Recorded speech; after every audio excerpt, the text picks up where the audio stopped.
Alright, hey, wonderful good morning everybody and welcome back here to my channel, God's Shadow.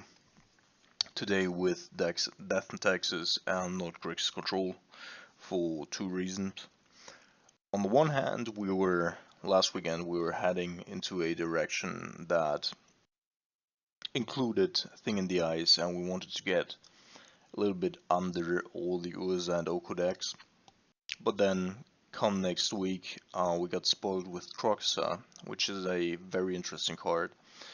People were talking about it in Jund, but I don't think, since it's not playing to the board in the first couple of turns, I don't think that's really what Jund wants and needs. Because mostly you can't just play a 2-mana disruption and then, play your threat on turn 4, your first threat. You just don't pack that much disruption. In Grixis, on the other hand, that's exactly what we need, because we have way more answers. We can loot it with Jace, we can flip it over with Thought Scour. So, on the one hand, the 2-mana spell is by itself kind of weak, but it's stapled onto a very, very good creature. And both together definitely make the card better than, significantly better than Nicol Bolas the Ravager, and we even played that one in Modern. So I do think that Crocs is definitely something that we want to be playing, something that provides early game disruption, and then late game is just bigger than any Eldrazi. Plus, once we've gotten our opponent to being hellbent, it just hits for 9 a turn, which is an insane clock, of course, and it provides card advantage, so there's much to like about it. And unless our opponent does have Path to Exile or some sort of graveyard hate, we probably can also just return from the graveyard. Of course, we need to adjust the mana base a little bit in order to go with black, black, red, red, but other than that, that is pretty cool. Now to Death and Taxes. So last time around I said that I wanted to improve especially two matchups. On the one hand, there is Jund. And to get better against Jund, I actually cut the removal altogether, so we're not playing paths anymore in the main board.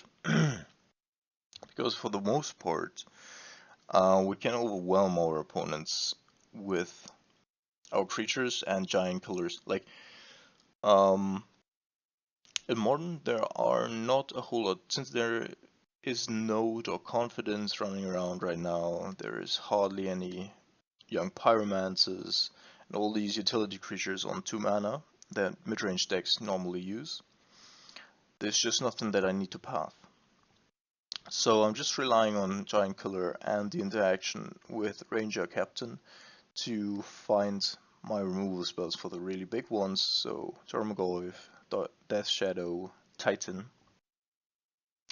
And other than that, just go heavily on creatures and overwhelm my opponent with those. Then of course we added Silent Clearing here to just get a couple of redraws in between. We could also add a couple of fetches actually if we really wanted to. Phyrexian Revoker, can name Urza as well to stop that one, but of course main purpose is Oko. Then yesterday I played a league with 4 Banisher Priest, and I actually liked it. Banisher Priest is not bad. So that's also pseudo removal. The other option here is going with, instead of Banisher Priest, going with Thalia and Brimas, which of course provides even more value. I'm not sure what I want in the main board. I'll go with this first, but Banisher Priest definitely stays an option.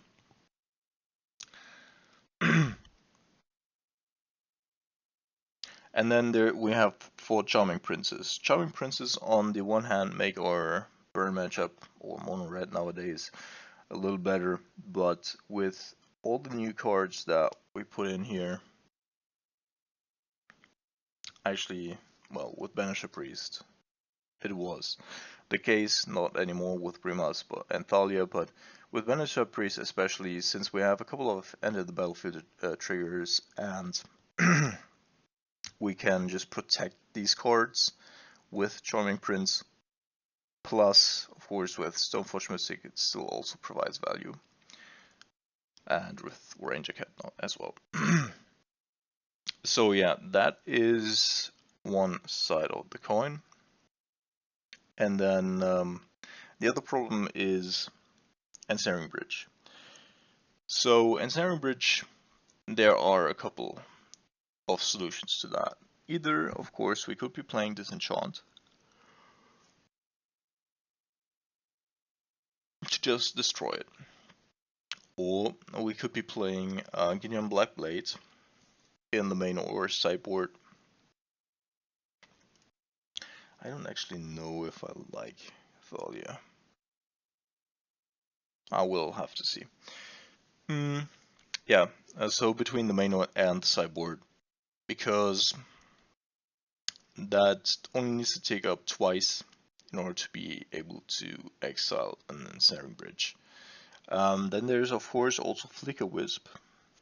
I don't have Flicker Wisp in the main board right now because there's no Blade Splicers that I really want to flicker. And then yeah, so these are all the options.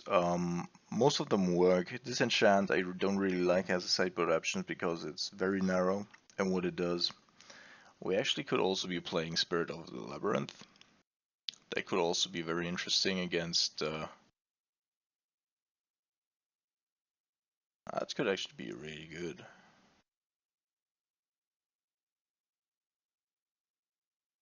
Let's go with that here. I like that a lot. Yeah. So this is 16 already. So we have something against Dredge, etc. Aggregate decks. Burn. Big mana, especially Amulet Titan and Tron. And then we're still missing something against like Green-Red Titan. And we're probably also still missing something against mid-range decks.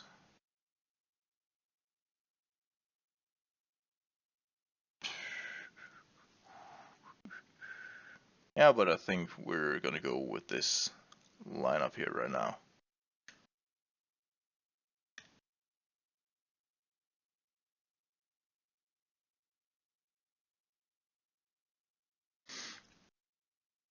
Yeah. Alright, see you in the league. Alright, welcome to round number 1 here. So tomorrow is probably going to be a banned and restricted announcement, and hopefully Oko, well, as I said, Oko is obnoxious, but the real problem is Astrolabe and Veil of Summer. Right, we have a decent hand, which we are going to keep. So Aether is also in the deck now because they make us a little faster. That is problematic. So hopefully our opponent is actually playing E-Tron and not Green Tron. And does not have, yep.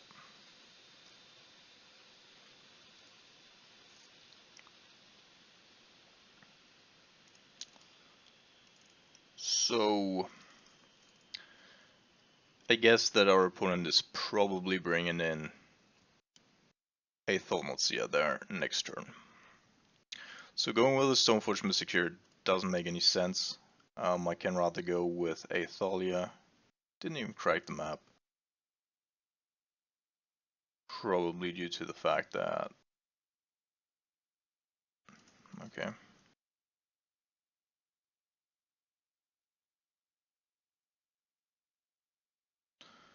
That is somewhat weird, but okay. But I guess that he might have just drawn the second or the third tower. Okay, Phyrexian Revoker can be good at some point. I think I'm just gonna attack with both here.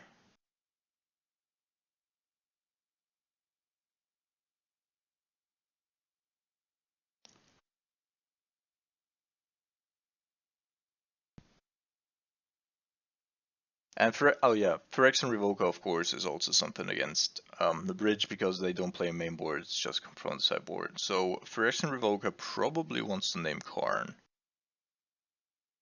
And I'm gonna go with the Stoneforge here.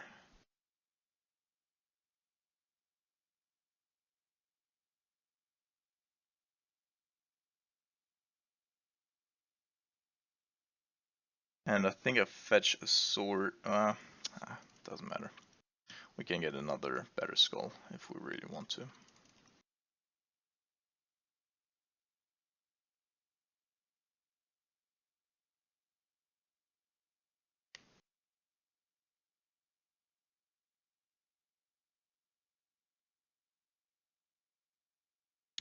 Okay, so fetch for the wrong thing.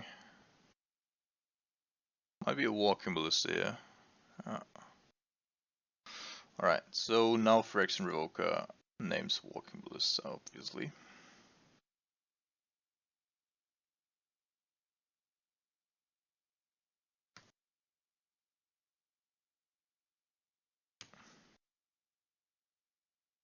So that doesn't become a problem. It stays on 2. Don't want to do anything about that.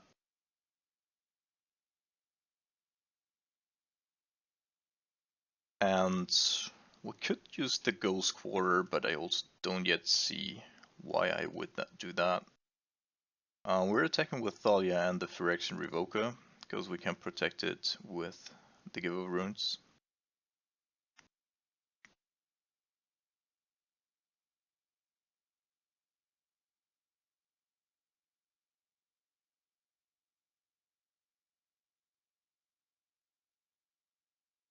And I think I'm gonna go after the Urza's power plant here. The risk is just too high to run into a potential Aulus Dust here. And I currently don't really need the third land.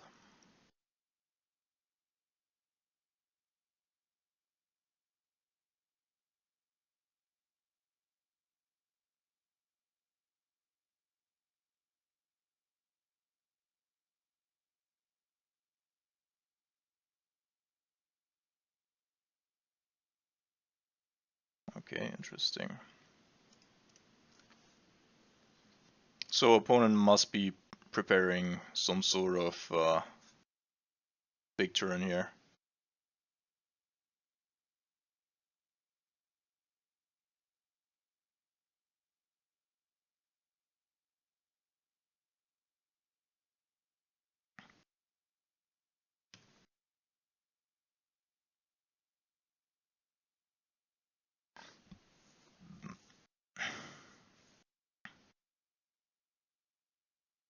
Alright, so we have lethal for next turn. And he can't have Tron online here. 1, 2, 3, 4, 5, 6. Yeah, he does have access to all this does though.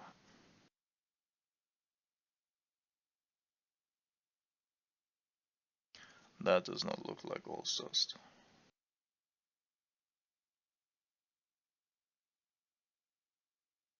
So there's not really anything that we need to protect here. Probably taking the Charming Prince, I guess. Or just give off runes.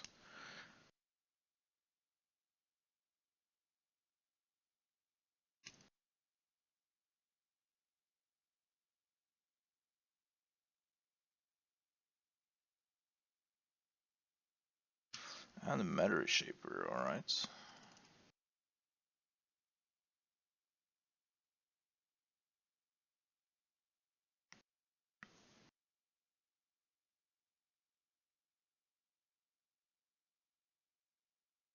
So it doesn't make sense to fetch for a sword here on the one hand, of course, because can't use it next turn. On the other hand, it just doesn't protect anything. Alright, so we still have some stuff to rebuild.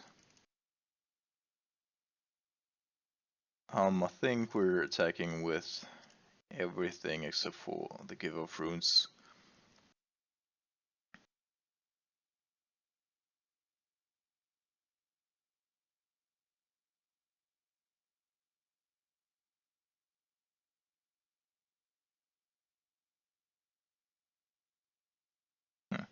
Interesting.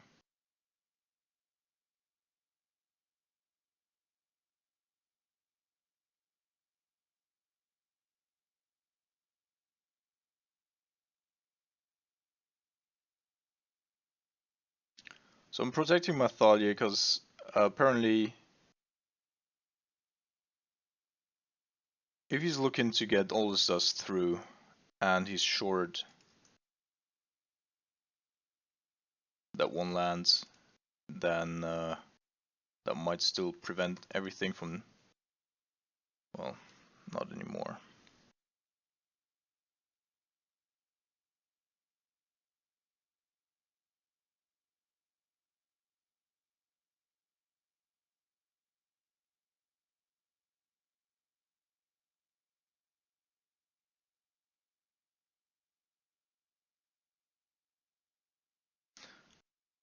Alright, yeah. So I assume that he conceded because he did have Maulus dust, but then we could have just filed in the Charming Prince and then win the game. Win the game. My goodness, what's going on? Alright, so Damping Sphere. Spirit is not at its best here right now. I also, on the draw, Vials against Korn. Probably not a winning conundrum there. I'm gonna cut the swords, go a little lower here. Bring in Banished Priests. Well, maybe we don't have all that much to take out here.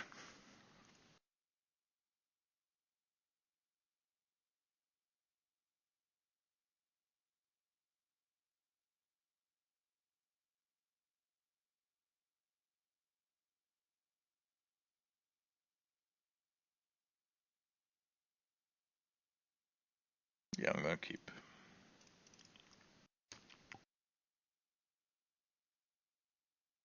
Again.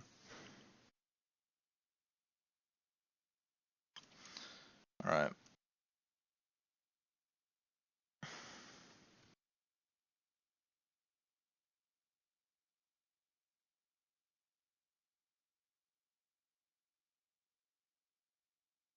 Well, the good thing that we only basically have 3 other things that this chalice actually hits. Because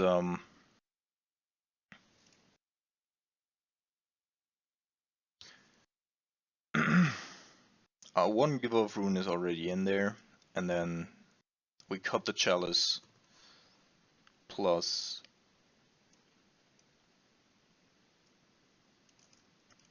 so I didn't attack with the Give of Runes because post-board he is probably playing a couple of dismembers, etc. Fetch for, was this mine? Interesting.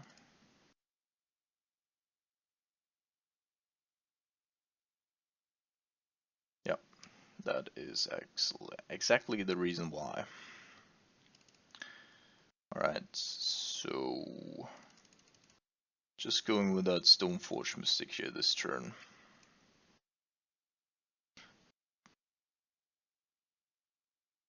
Yeah, so the other Stoneforge also doesn't. Yeah, that's weird. Don't think that was correct by our opponent, what he did there with the expedition map.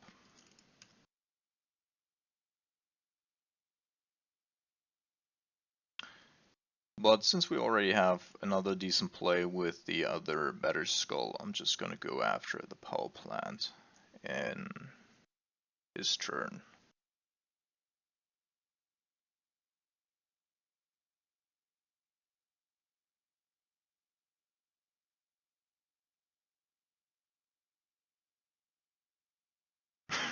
Alright, 1-1, off to round number 2. Alright, welcome back to round number 2 here. After, I think our opponent punted a little bit in round number 1, but yep.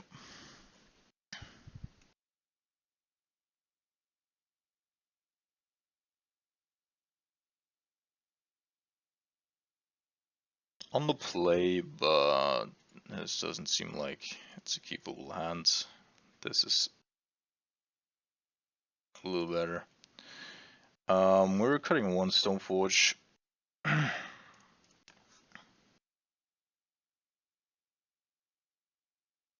Could have probably also just cut a land, but in case we're running against Tron or something again, I want to be able to use Field of Ruin on turn 3.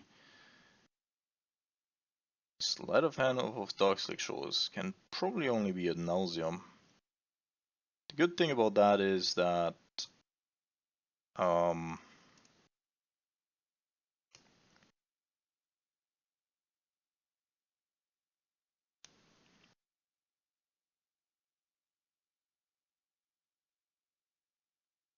so Better Skull, yeah. So I'm using Better Skull here because it actually puts us out of range of the normal kill. And then he has to go with Lab Maniac. Potentially. Yep.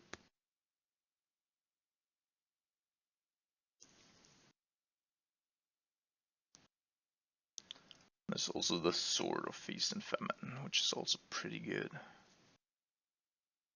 So let's see. What do we really want to do here? He might already have enough mana next turn to go off, so I'm playing the Ranger Captain here as a precaution. Because that's actually something that he cannot really prevent.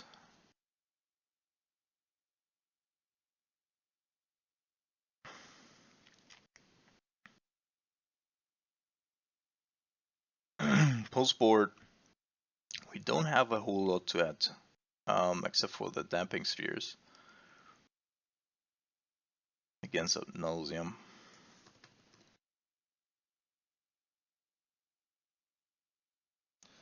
Ranger Captain should be good at least to stop him from winning at instant speed with Lightning Storm. If he's playing with Lab Maniac though, Ranger Captain cannot really stop that. So that remains to be seen.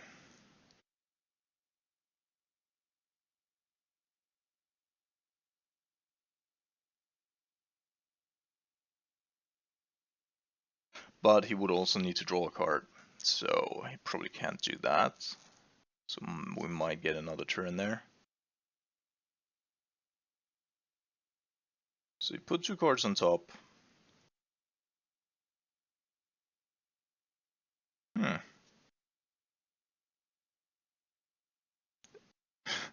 That's a question now. Is Ad Nauseam actually drawing cards? I'll have to Google that in just a second.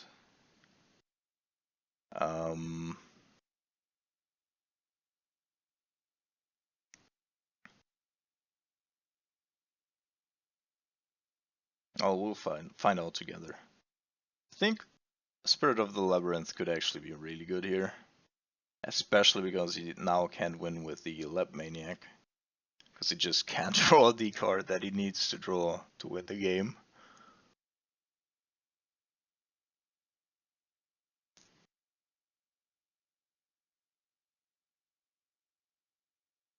And of course, Serum Visions now is pretty dead. So, should we draw a land here? I'm definitely going to go with Sword of Feast and Famine. Yes. Alright, that's not the case, therefore we are not going to do that. I'm also keeping the Give of Runes back because he could have some sort of repeal effect that I won't want to want to stop.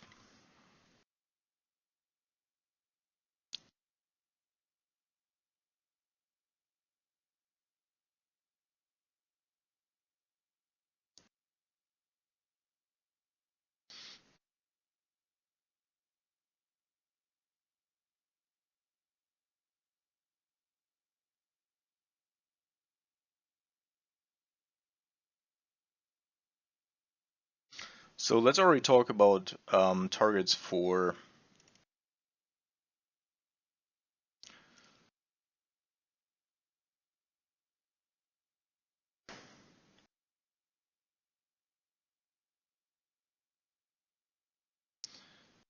um,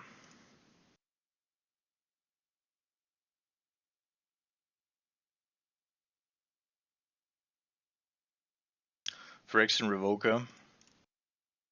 Best target there is probably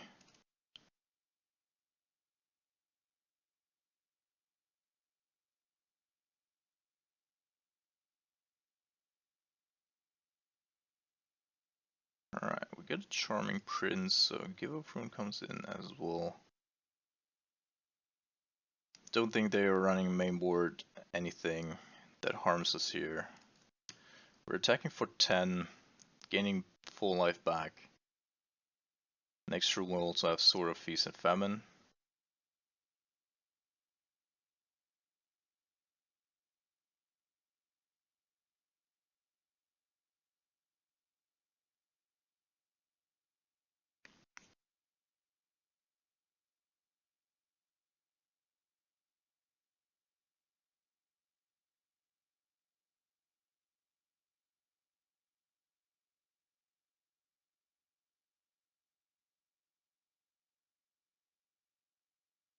No, it's just putting them into hands. Which means he probably does have the ability to play the Lab Maniac and or a Lightning Storm. So obviously he's setting up a seconded Nauseam during his turn, which he just needs to play a mana for.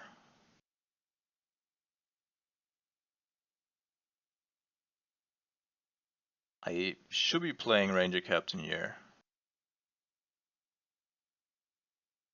Can you win with a Lab Maniac? So we also, in response to a Lightning Storm, we can also go with Charming Prince and get us 3 extra life. That's of course not super great, but it's a little bit.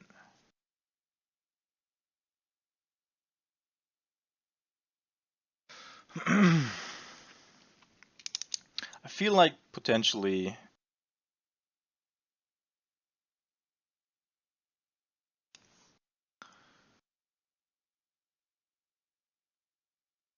I mean, he's not winning now, of course, but there's a Jace Wood of Mysteries.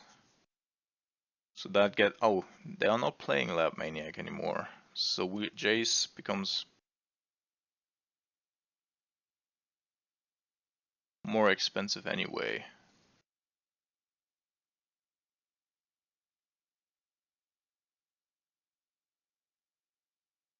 Yeah, needs to draw another card. So let's see. How many lands does he have here? 1, 2, 3, 4, 5, 6, 7, 8, 9, 10, 11, 12, 13, 14, 15, 16. 16 times 2?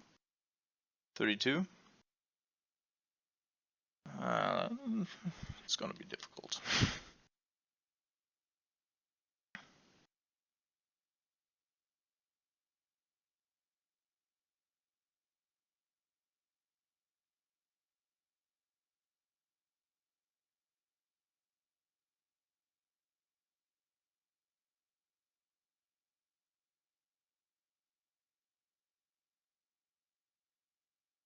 There's nothing that I could have really done about it.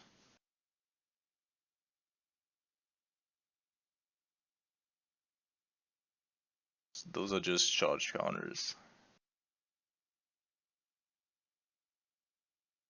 Yeah, really need a Thalia here in this matchup.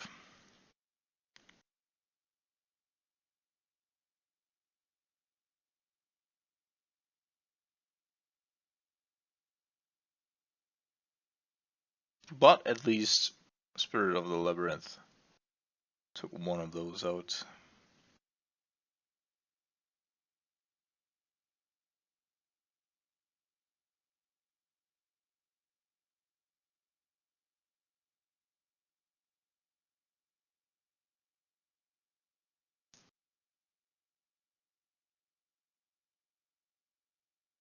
Well, we're gonna be bringing in 4 Damping Spheres.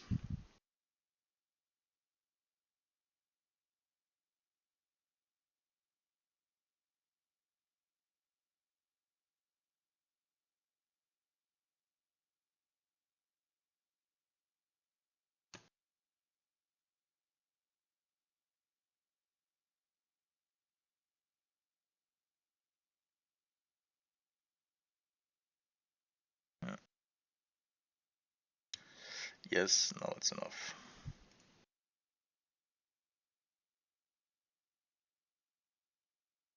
One, 2, 3, 4, 5, 6, 7, 8, 9, 10, 11, 12, 13. So 26 plus 3.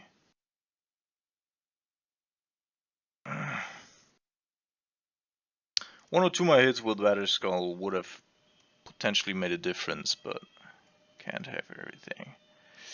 Alright, so Giant Killer goes out. I think the rest remains. Could of course also go with something like Core Firewalker, but that is probably also not good enough. So Thalia would make his life very difficult. I think Phyrexian Revoker is also pretty good here. We have a lot of disruption.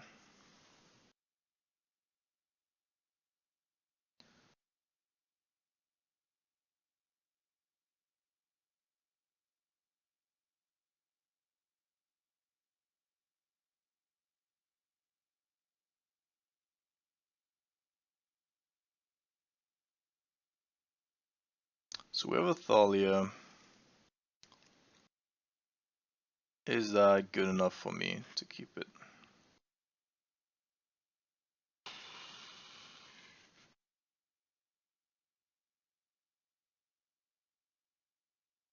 Well, no, we don't have a Thalia.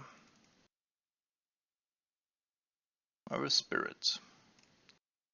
But we have a Vial as well, so let's hope to either draw a Thalia or land.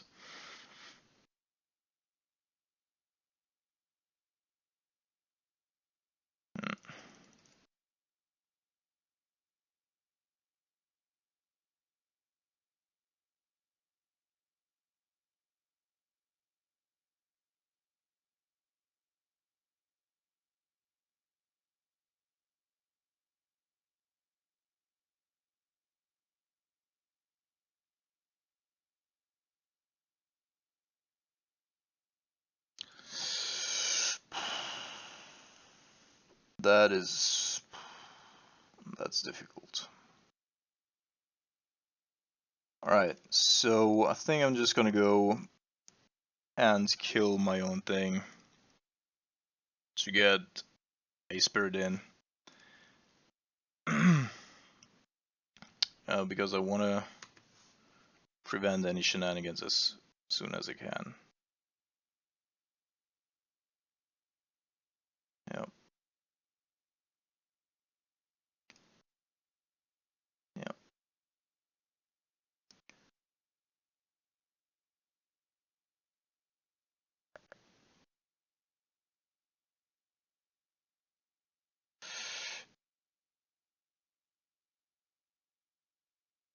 I really need a Thalia here.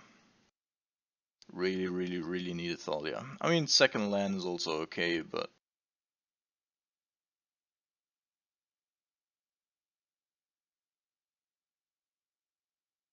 the Spoils of the Vault at least draw a card. Or is that also not drawing a card?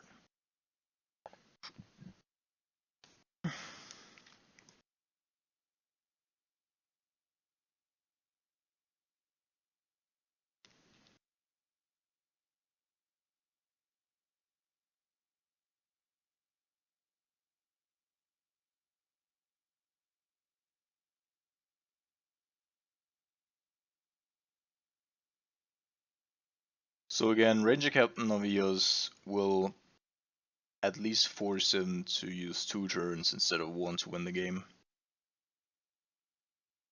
Also, well,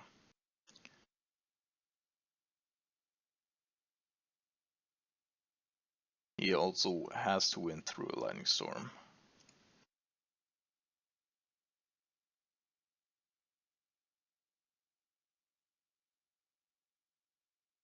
Okay. This is good at least. Do I attack with the giver as well? Ow. Keeping 1 giver of runes back should be enough. Next turn we have 4, 7, 11, 12, 13. So we might have lethal next turn if we really want to.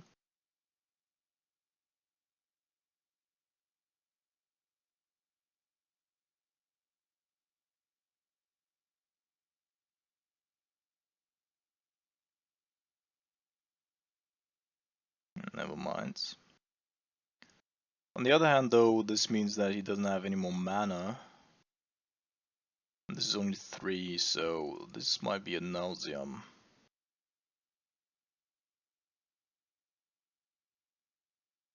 And Lotus Bloom, well, that comes a little bit too late, probably. So I'm gonna keep the Ranger Captain back now because it doesn't make a whole lot of a difference, I think. What does it?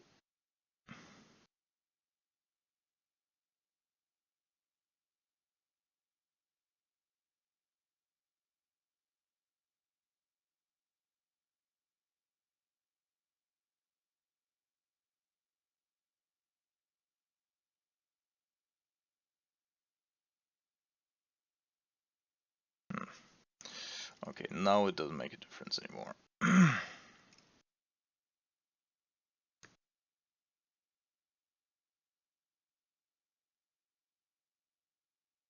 But this is really good because now we can also, like, he has to do it over 2 turns, but we'll also have 2 Ranger Captains to stop it, so that's actually pretty good.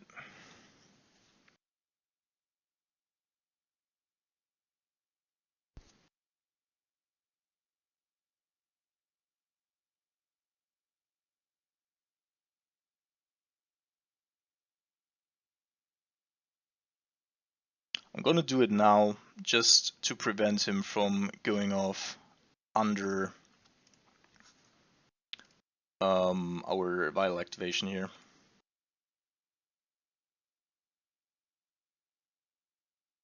Because in theory he could do that. And then I'm gonna keep the other Ranger Captain back. Just keep the vial up.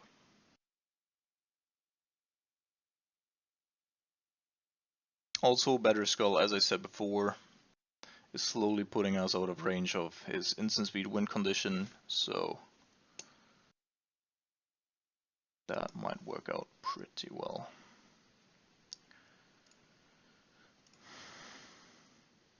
But I also thought we were in a good position in the first game, so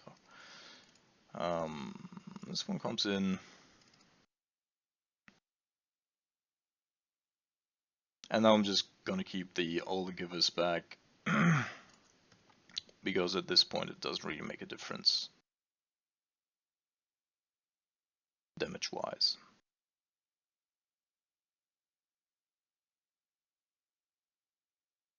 So you might be inclined to use a fog here in order to only go to 1.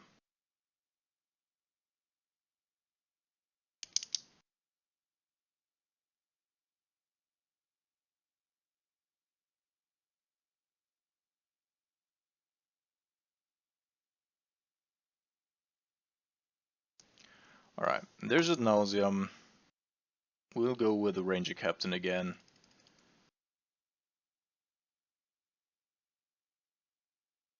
And we're at 27.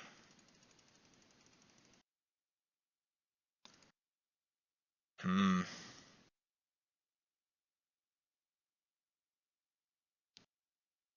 He still has enough for Lightning Storm.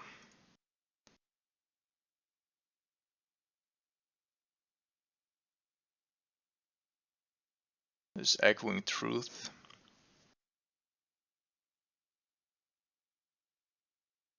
Problem is that these are mana abilities that we cannot respond to. No, it's also not drawing card. I don't think that there is indeed.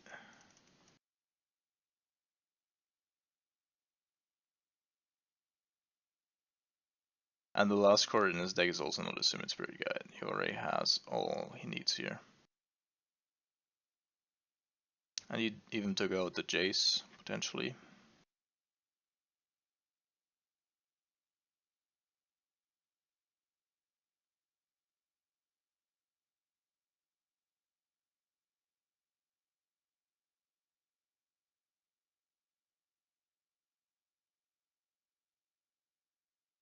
There's nothing that I can do about it, right?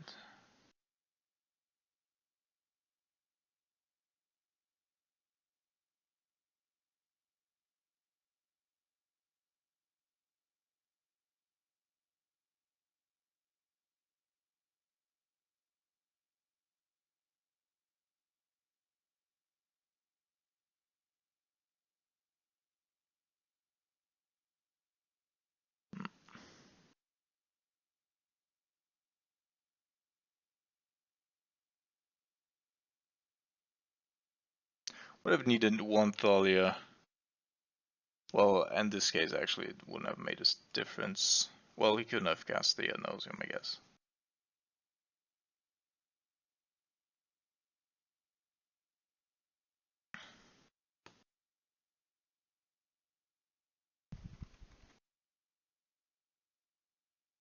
That's very, very frustrating. I think a couple of times we were.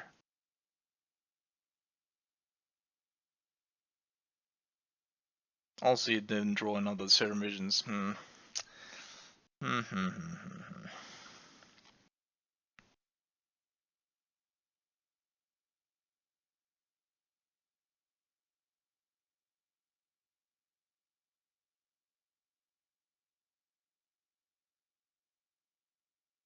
1, 2, 3, 4, 5, 6, 7, 8, 9, 10,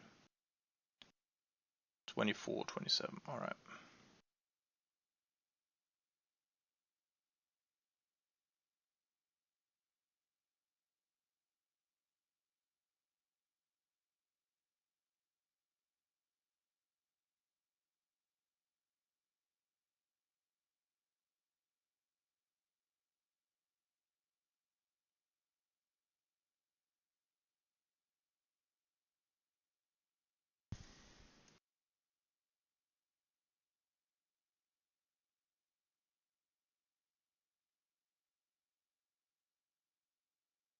The problem is that, like, even with Deafening Silence, etc., like, we can't win against this. That is really annoying. Alright, welcome back here to round number 3. Still a little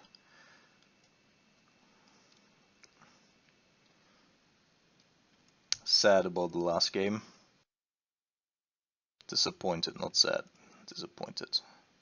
We have 4 Thalias, 4 Damping Spheres. I feel like that should have gone better than it did. Spirit of the Labyrinth.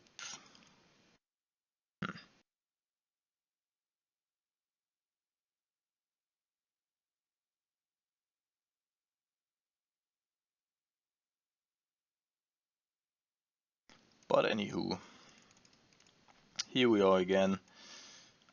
We're gonna keep with good value in hand. Maybe Spirit does something, maybe it doesn't. Spirit of the Labyrinth is mainly in here for the Urza matchup. because that really stifles their, but also like other Astrolabe green based decks, because I think that's actually the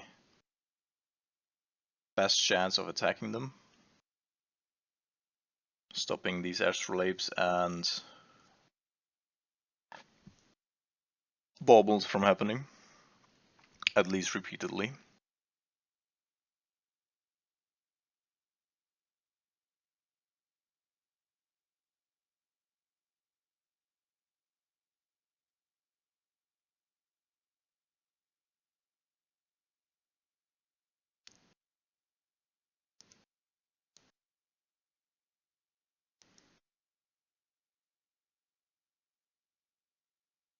Gilded Goose.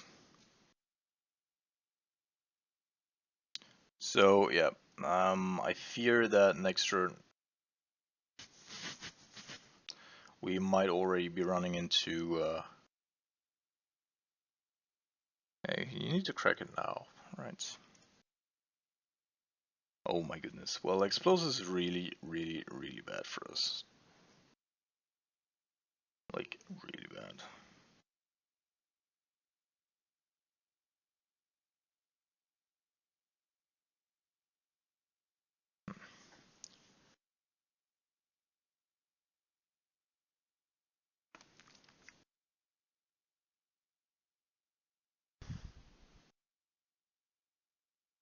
So he's got 2 Okos in the bin. Let's assume that he doesn't have another Oko, but does have Urza. Do we have to Phyrexian Revoker the Engineered Explosives? Emery.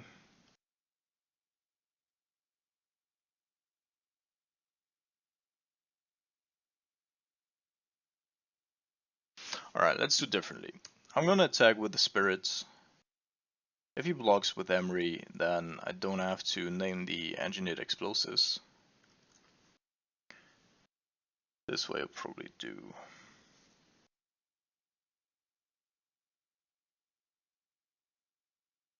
But if he has access to an Urza, he's probably gonna go with Urza, right? So I'm gonna go with Brimas here, a 3 CMC creature.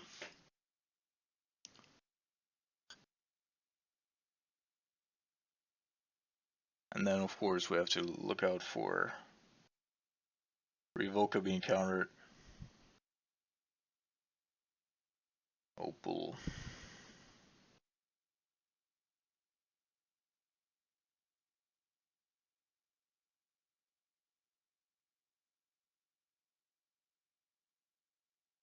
Interesting. It's not even going for the explosives.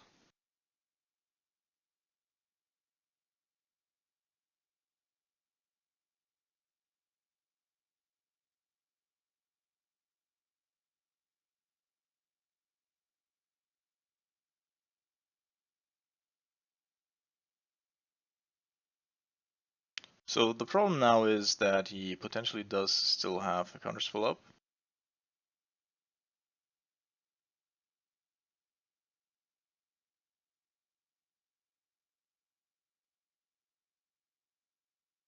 Well, we gotta try. Urza, Lord High Artificer. Actually, also can't do that. Need to name Engineered Explosives.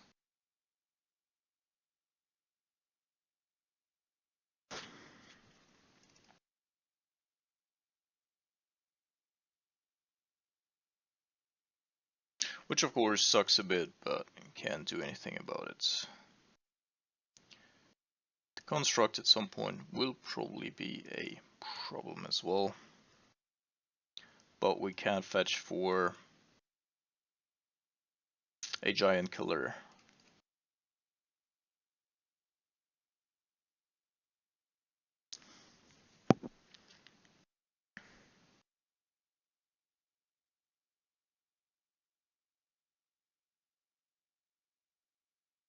Maybe I should have gone with Emery here instead of Engineered Explosives. But I don't know if they're playing a second one.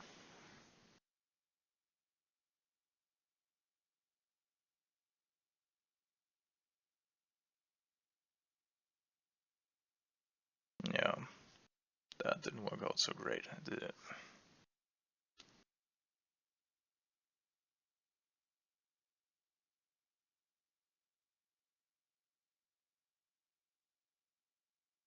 Interestingly enough, yeah, well, they already drew with Mishra's Bauble in our turn, so that sucked, I assume.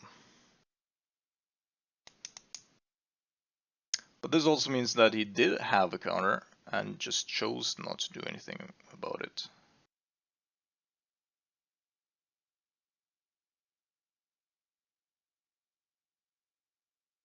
That's okay with me.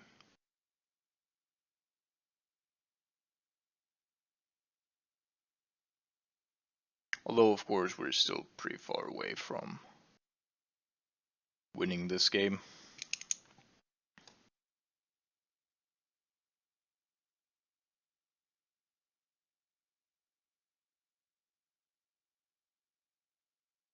But this means you must have Moko, right?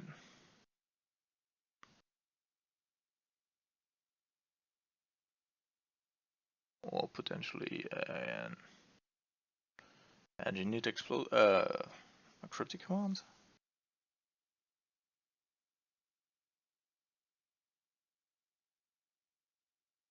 Okay.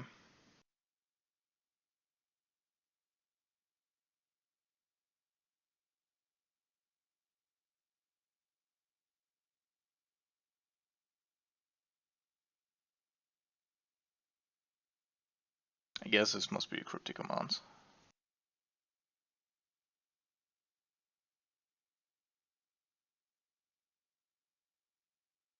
Our opponent's definitely playing some weird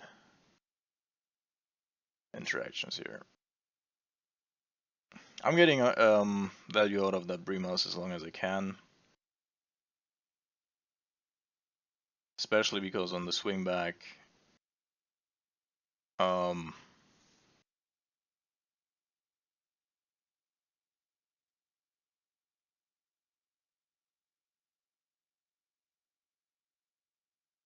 so I guess his play is counter what I do, bounce the Phyrexian Revoker.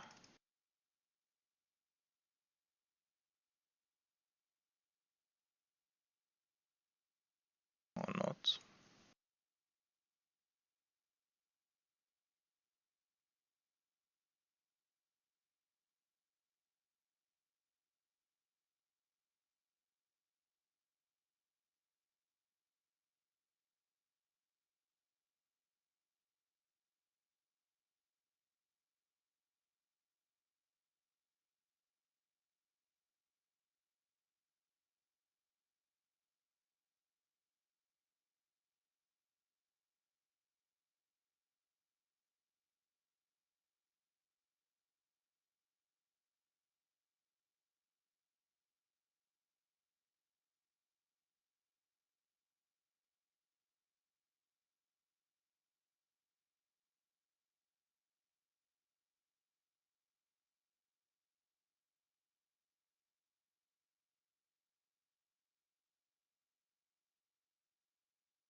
So I think the trade by itself is alright.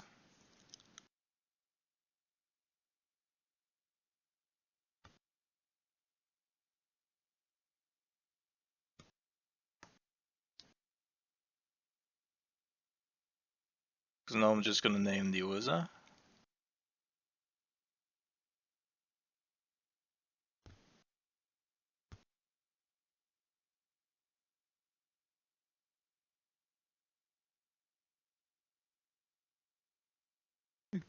He could of course have, like, I guess he either has Astrolabes in hand or additional counter spells.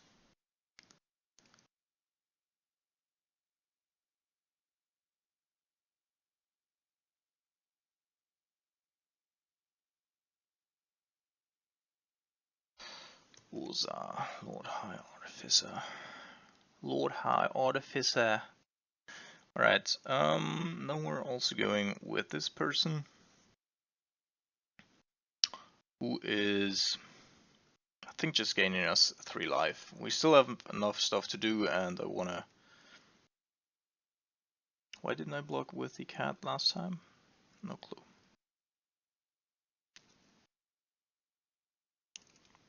Yeah, I'm good with almost anything off the top.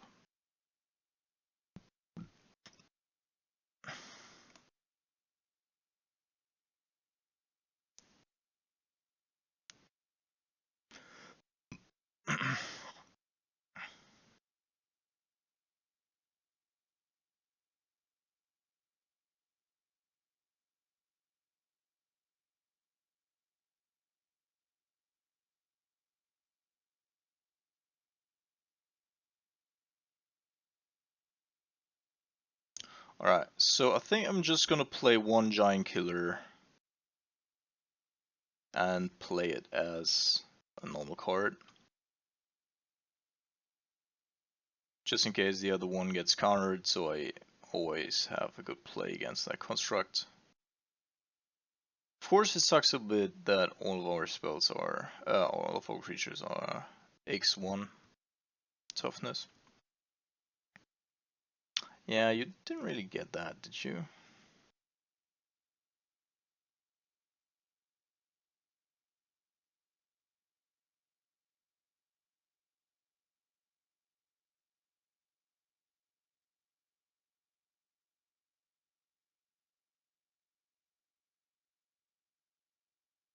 You can, of course, attack me for like 1.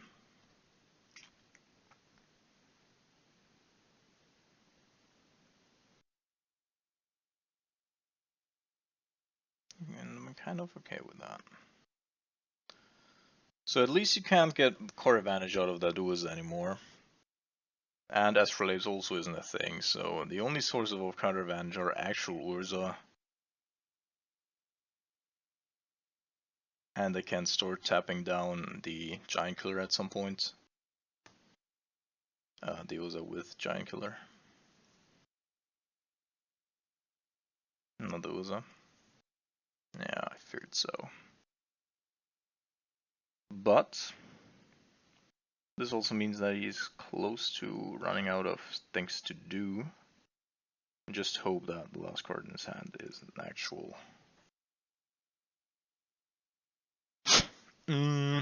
Astrolabe. So I think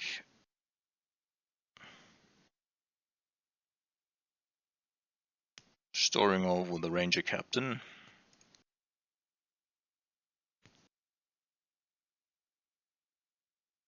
Yes. I think I have to go with the Giant Killer as well to get rid of the other construct there.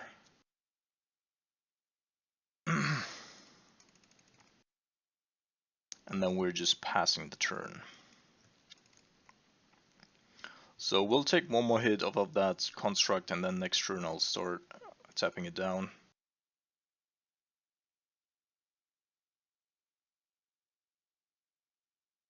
Unless, of course, he's bouncing my Phyrexian Revoker again all the time. Fuck off.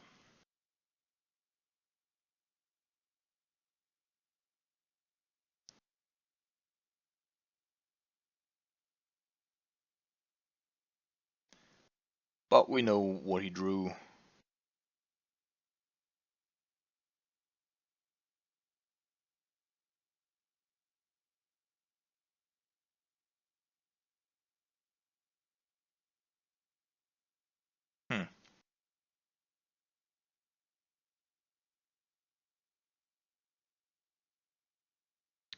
So great that Moto does not indeed tell me what other mode he's choosing. That is great.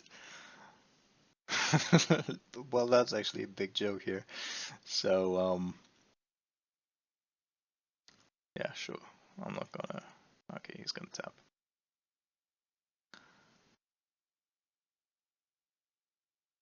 I guess he could have lethal potentially.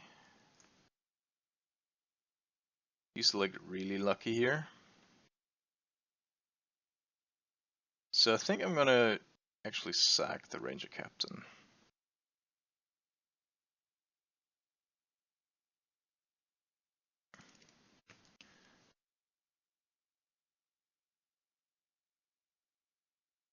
Because this is 8 already.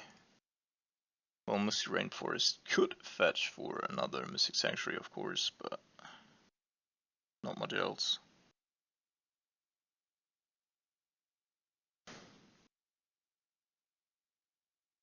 Alright, so we're taking 9, 8. Okay.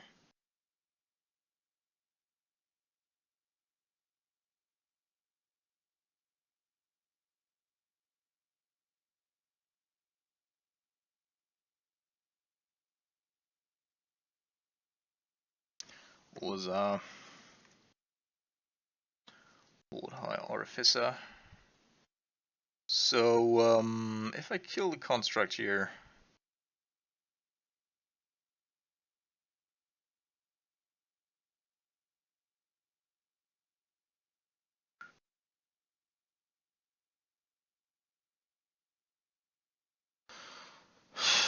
yeah, let's see first if he does have another Mystic Sanctuary here.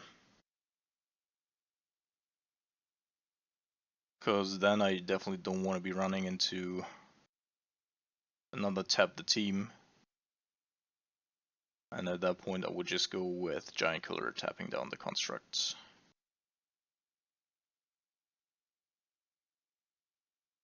Okay. Then I'm doing it now.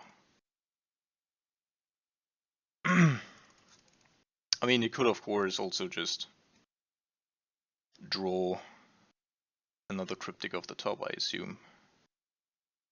Well, that doesn't do anything. Well, it does fly, so that is a problem. But at least it doesn't draw anything. So...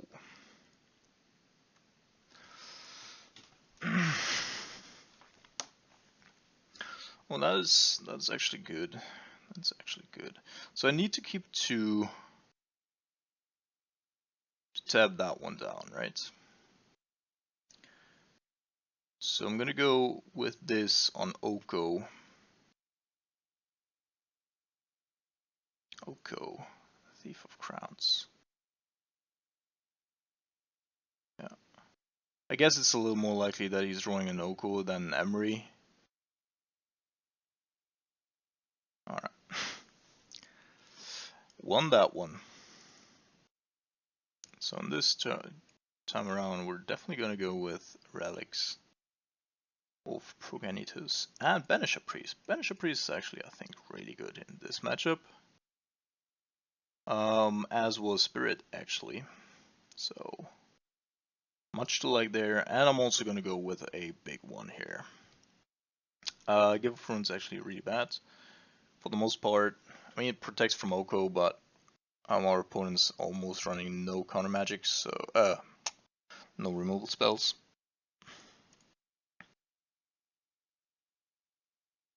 And I think I'm gonna cut down on that a little bit.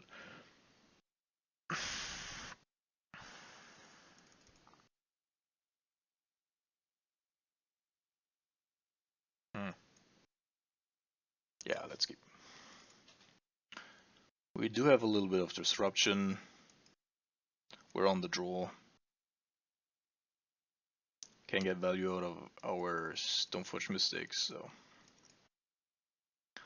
I'm kind of okay with that. Also, Relic of Progenitus should stop Emery for the most part.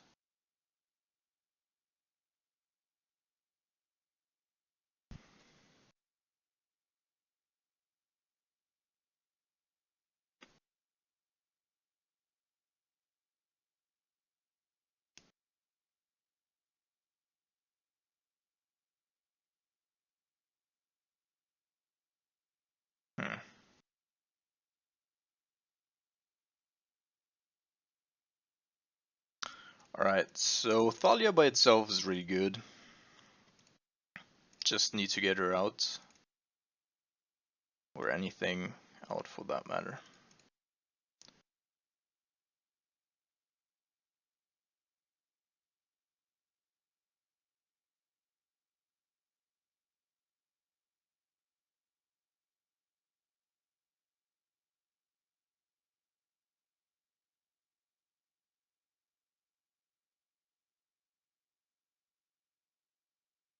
Well, we're passing the turn.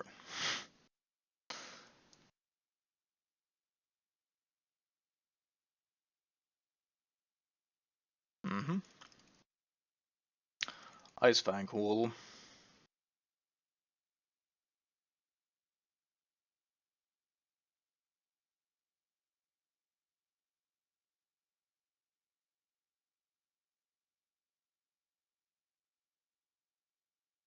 I mean, that one can be a whole long time. Come on, give me a fucking land, man.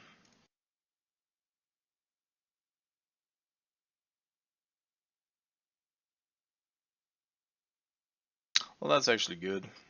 That we're drawing out a couple of counter spells that he then can't get back from the graveyard. As long as he doesn't have any payoff cards. But this might be one.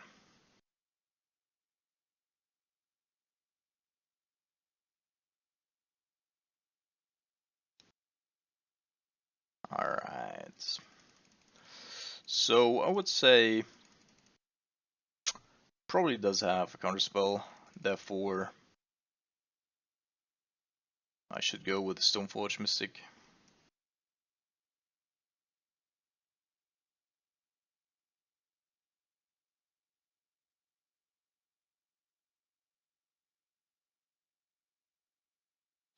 Counter, don't know what.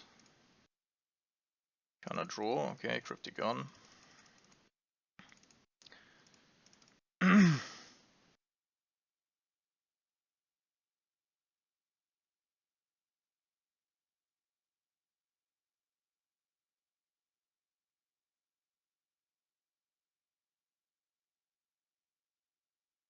Alright, Oko. It's a little weird that he...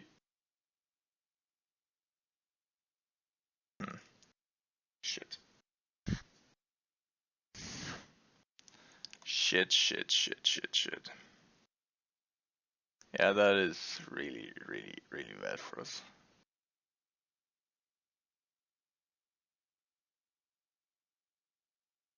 Okay, let's see.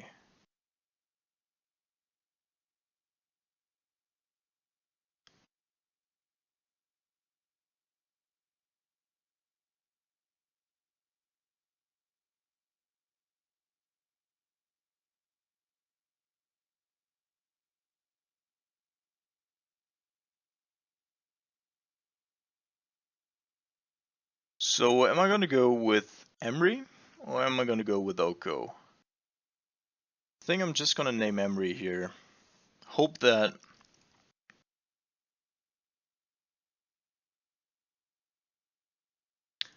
he does not tick up on my Phyrexian Revoker this turn, so that I next turn can use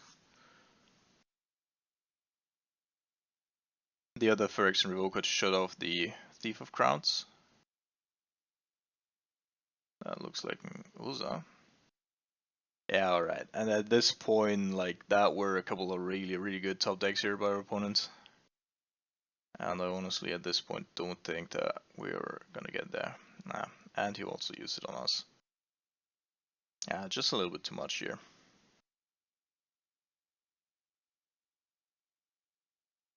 Because now we're in a pickle, like we can't get any of those back.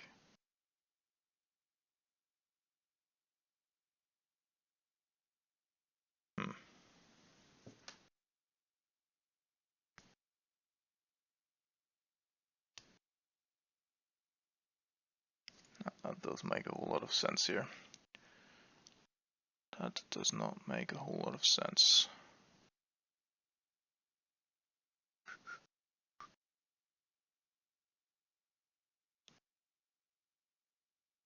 So I'm getting into Give of Runes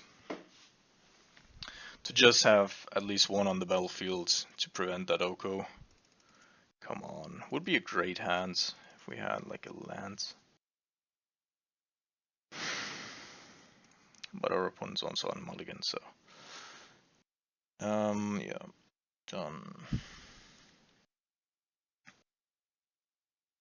Mulligans to 5, alright.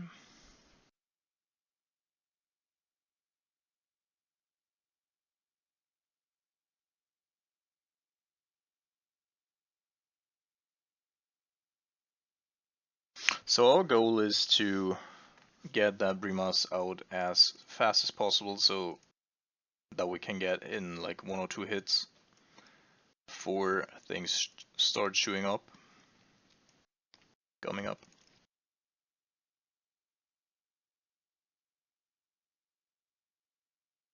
Alright, the Mox by itself is almost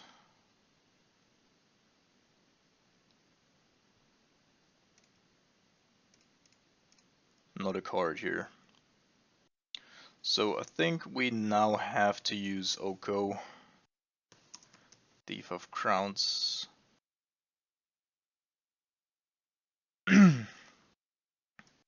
Because him drawing explosives is possible, of course, but with Emery, that's just... or without Emery, that is just more unlikely. Also, we control the graveyard, so that it hopefully only is 1. Cool, yeah.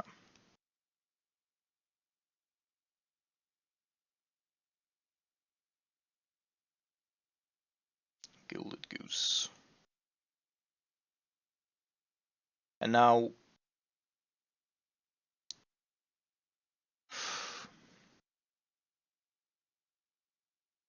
I think I'm still gonna go ahead here and take the Goose, if possible. Okay, it's not possible.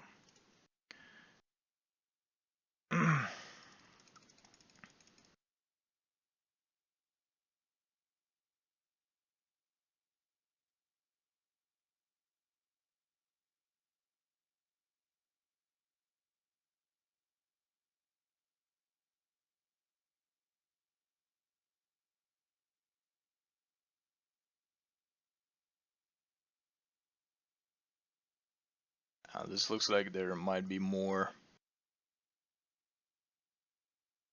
counter magic to come.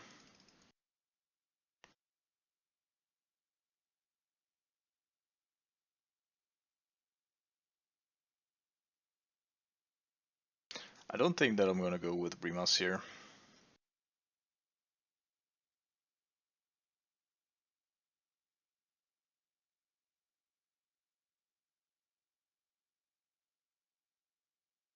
I think getting that down is too important to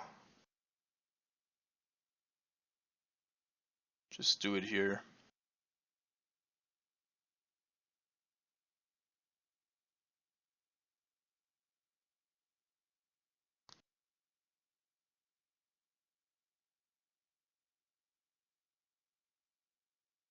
Okay, Oko doesn't do anything.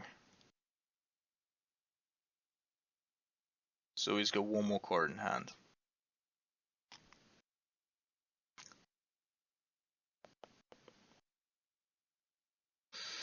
So I think I'm still gonna go ahead here. Because he can't play Cryptic even if he does have the mana for it.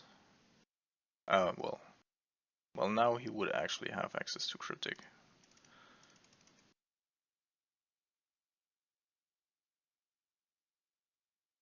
Well, we shall see.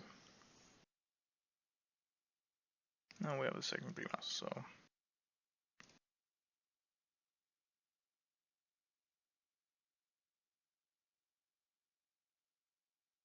let's see.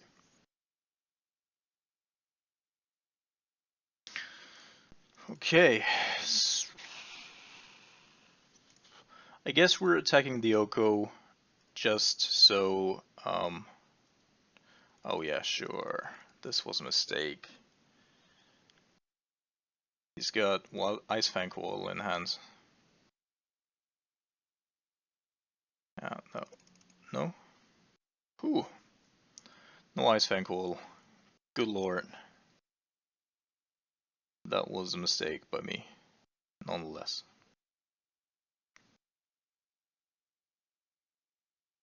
That was really not well played by me.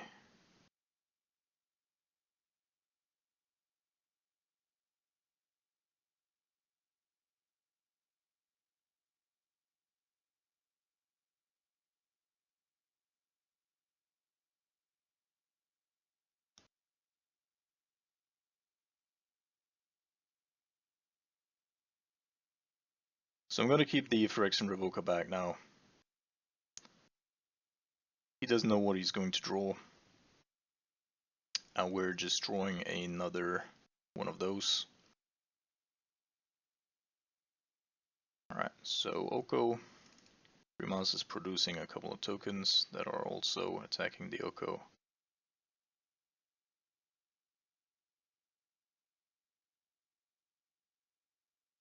Okay, Oko gone, which is already good. Let's see if we get the other one down here.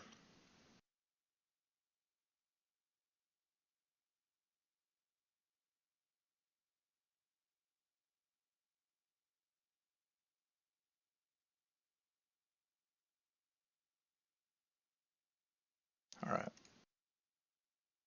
Let's exile. Well, should have done that with the other card there. Nonetheless. Okay. So Astrolabes also, he still has 4 Astrolabes in play, in hand, in his deck. Sunday morning, people. Sunday morning.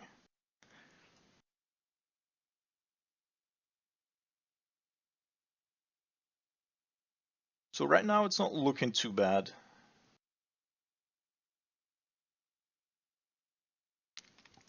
I think I'm just keeping to attack with Grimace here.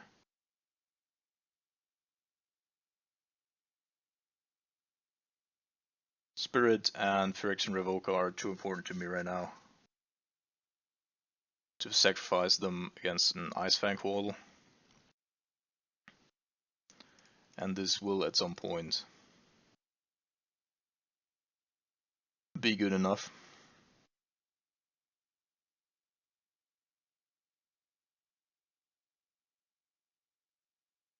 So I probably want to go with a Giant Killer, right? Just in case.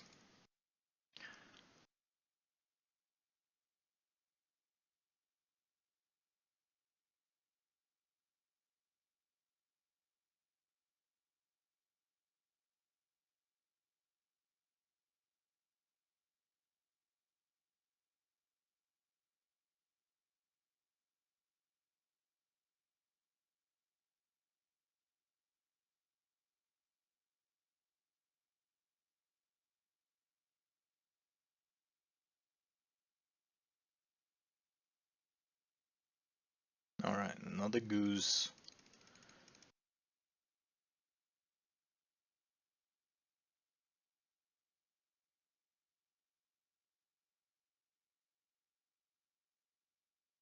Huh.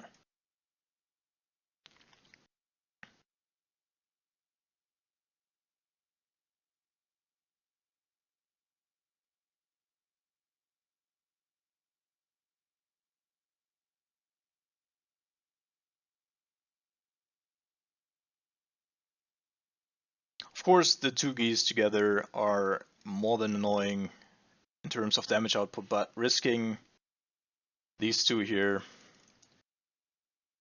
I don't think so. Because we've got most bases covered.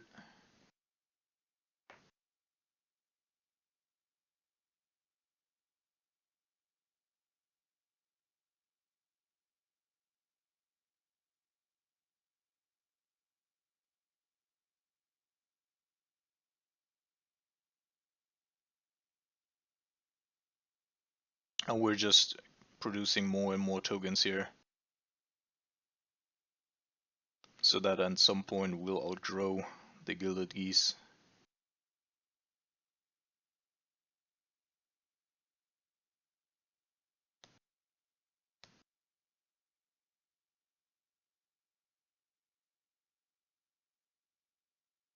And I might be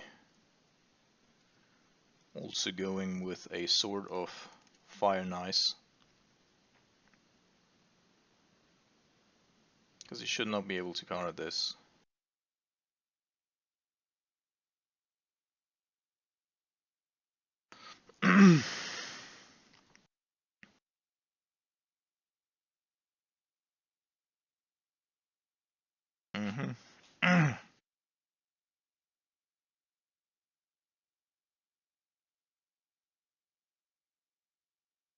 Targeted himself.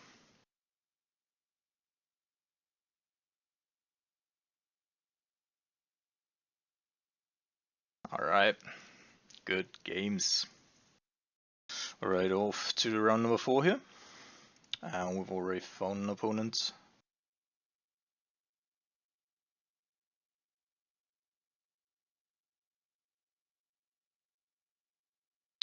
Alright, we're keeping, since we have a very good mana outcome here, and we also have a little bit of utility through Field of Ruins against a couple of decks, and therefore I think we can keep the relatively weak hand here.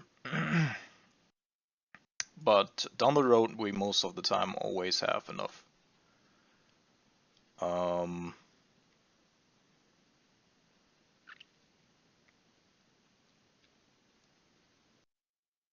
Value.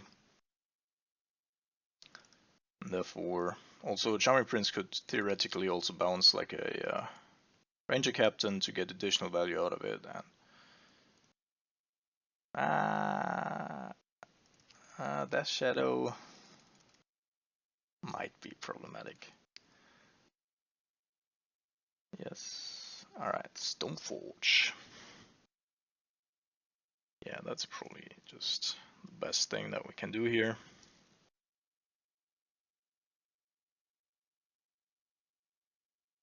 And now, we could of course go with the Sword of Feast and Famine.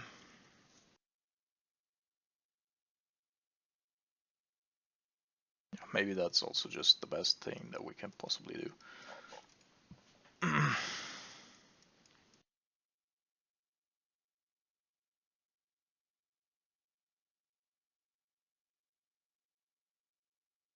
Death Shadow without a turn 1 play and starting off of a Blood Crypt is a little bit awkward, I would say.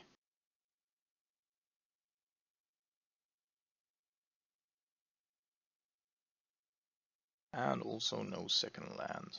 See? That's why you keep the full lander. So we could of course already get rid of that thing there. Sadly, Revoca doesn't name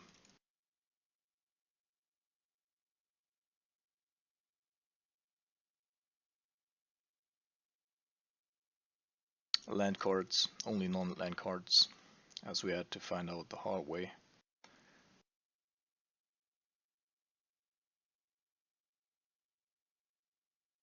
This is actually John's Shadow, not Grix's Shadow. No, never mind, it's 4-color Shadow.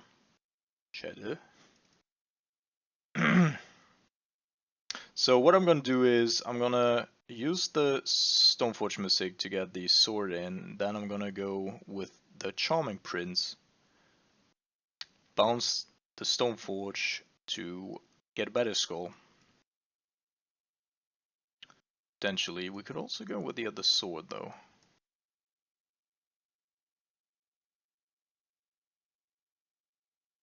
Oh, we shall see. Just a lure Goyf, alright.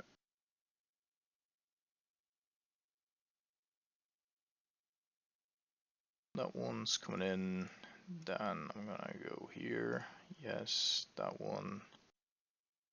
Exile this one, yes, okay. Good, coming back, yes, okay. So now, as I said, we could theoretically go with a Sword of Fire and Ice as well. That would make our Charming Prince a 6/6.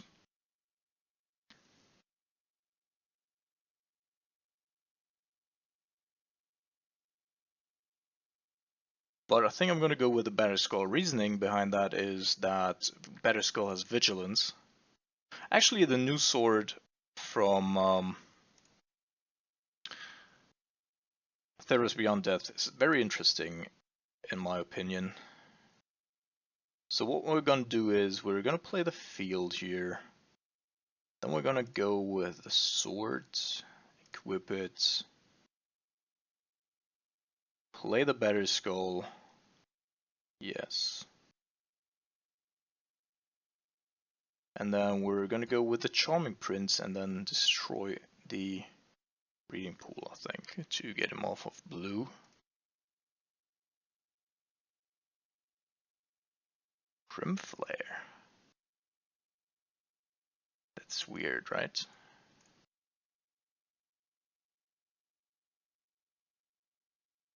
I think that's weird.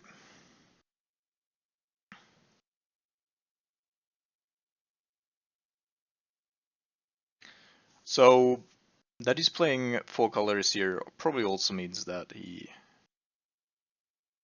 is indeed playing Oko.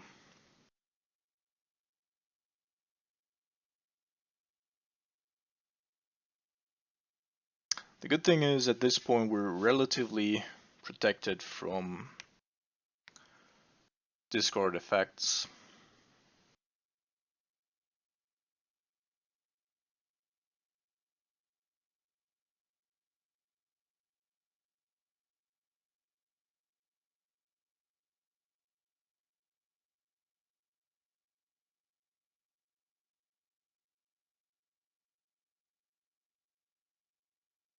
Mhm.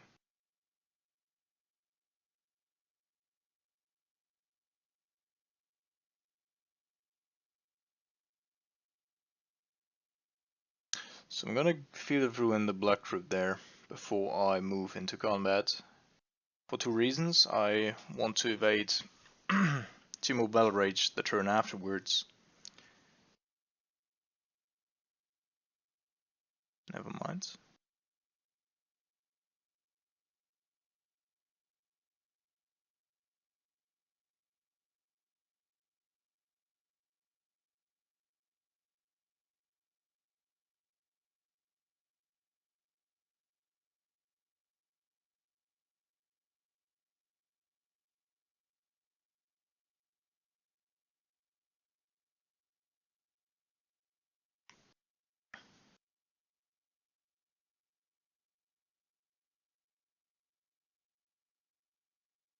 Hmm.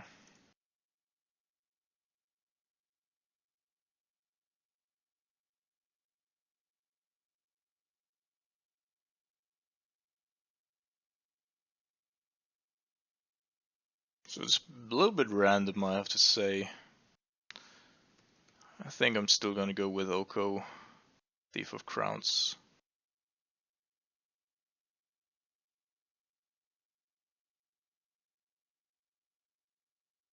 Okay.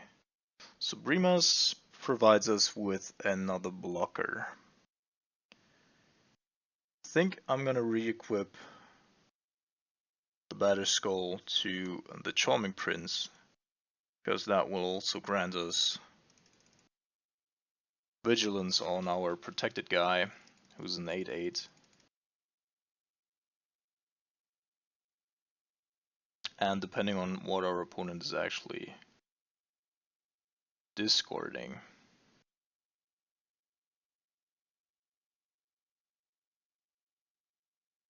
Thought Scour, alright. Well, let's get rid of that red source.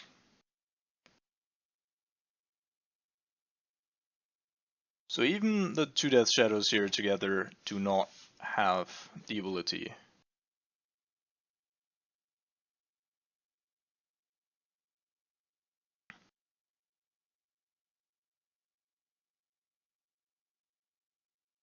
Yep. So Banish Priest, yes. Rimas, I think no. Not on the draw. Giant Killer is great here. Probably also want to have a relic. Cutting that. So Phyrexian Revoker is pretty weak in the matchup, I have to say. But it's possible that we still need to get around an Oko. That said, I think I want to maximize on the value that we actually generate.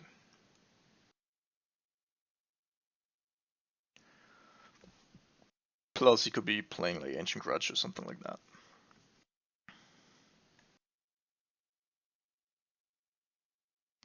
Yeah, a reasonable hand.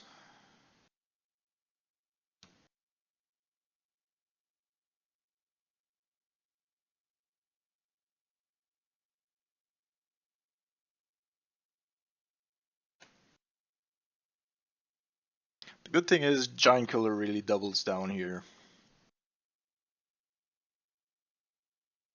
Both defensive and offensive.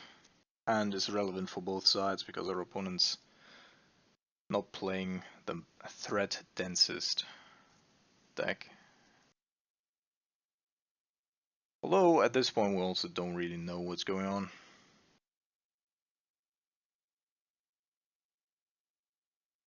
Gonna be a Goif again.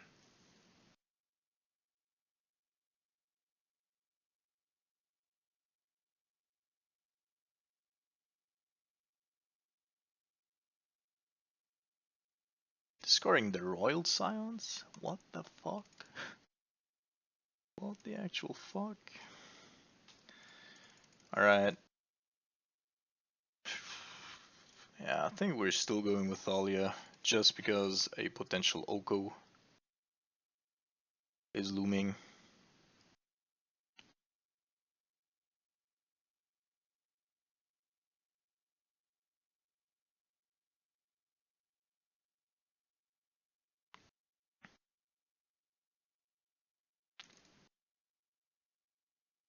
And now with the Relic in play, we could theoretically get our opponent in combat.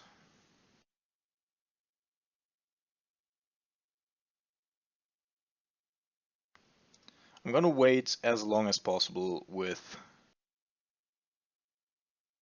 another Goif, alright.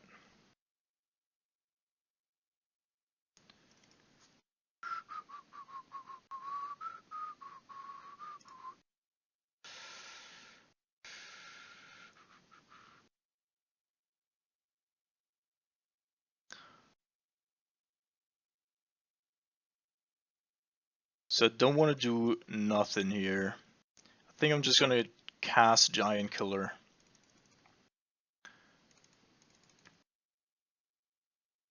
Just in case. Because we have enough stuff to get things back.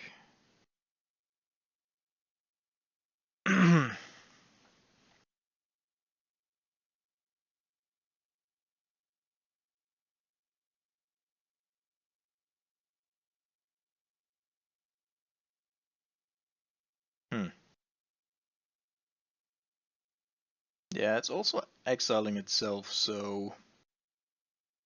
Well, we shall see.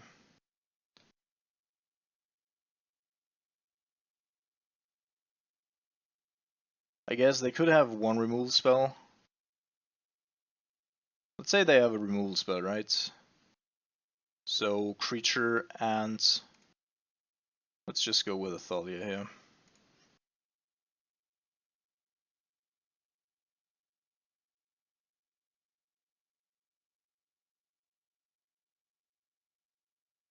Yeah. Indeed. And that makes it to 2-3. Oh.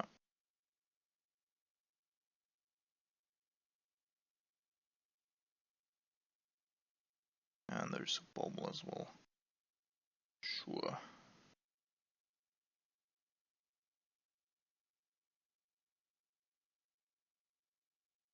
Hmm.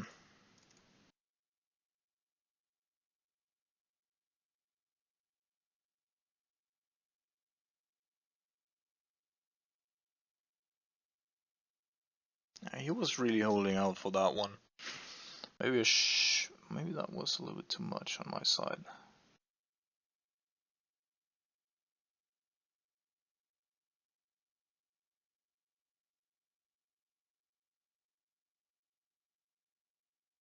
So getting Thalia down again here means that on the one hand we're probably better protected from Noko, etc., but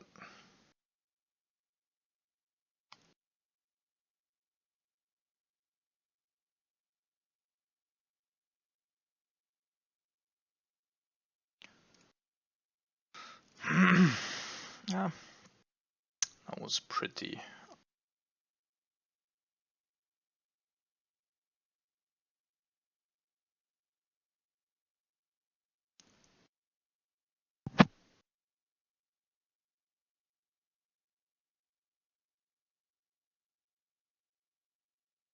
Okay, that we have to take.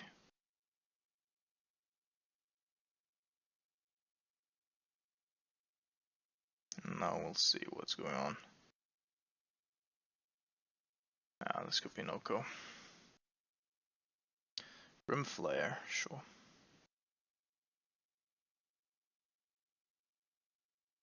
Okay, so sadly not a land.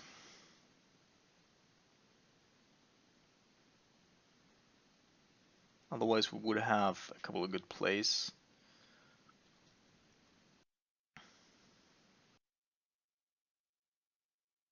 I think still we have to go with a shop here. Chop. Play that one. Give up runes gives us one free block, and then should we land next turn, we could have lethal. Depending on whether or not he attacks with everything or...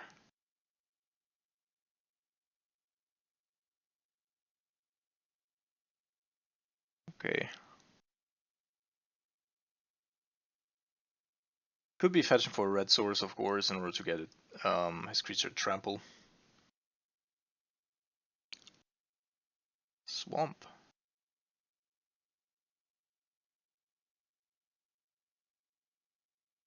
Oh no, he didn't have 4 card types before.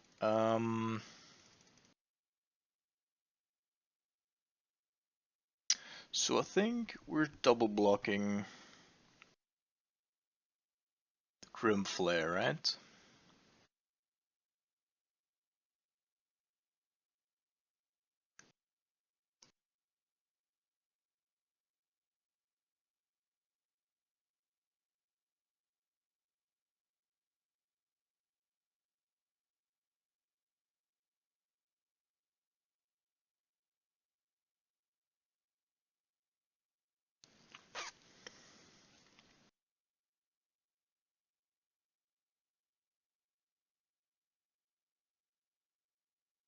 Because otherwise it's just 6. Like even with the Sword of Feast and Famine, we just have 6 damage.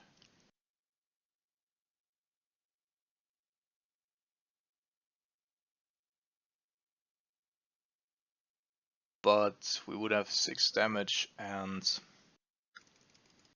yeah, let's go not double block. Tap like this.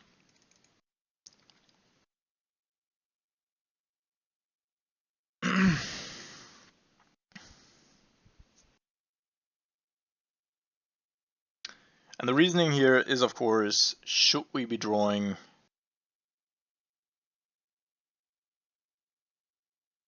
a land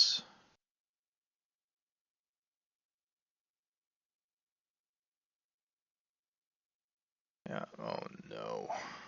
Yeah, that is probably not good enough.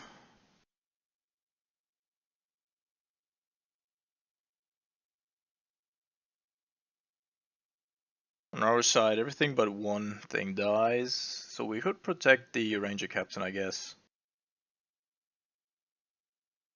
I could play Thalia. Let's play Thalia first.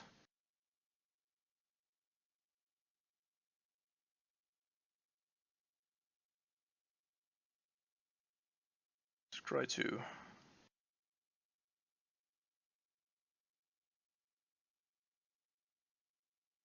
I really want to have a land here though. Because I could block, protect Ranger Captain.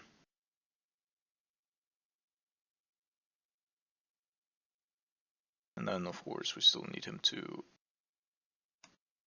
Oh. Never mind. That wasn't it. Okay, so... On the play I want to get my Vials back in. And I think...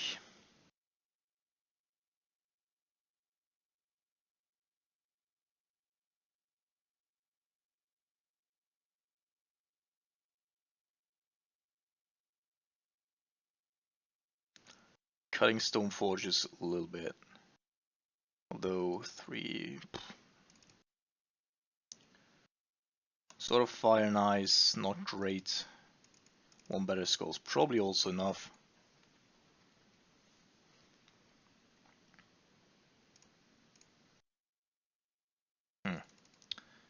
And now we do not have it. The Vial, I mean. Hopefully that's not gonna kill us. So Spirit of the Labyrinth could be good at some point, of course. Depending on him. But on the other hand, he can use the Mishra's Baubles and the Street Wraiths also in my turn, so would have to be an oversight from our opponents.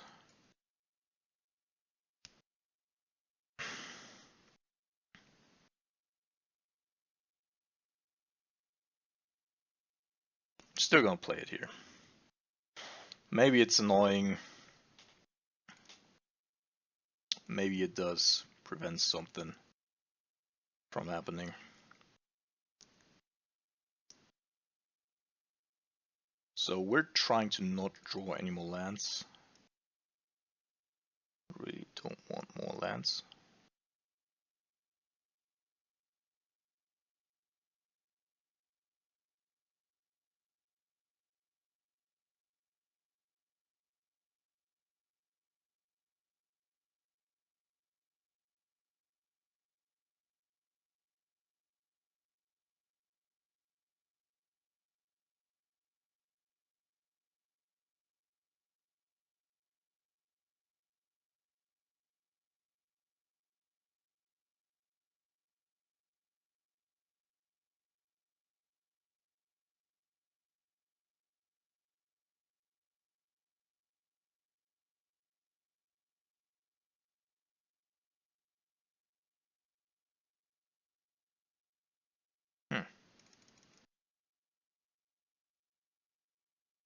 Sure.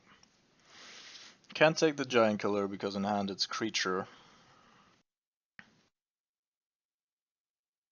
And therefore, that's pretty alright. Sure, the Ancient Grudge is very annoying, but we might be able to set up a turn where we...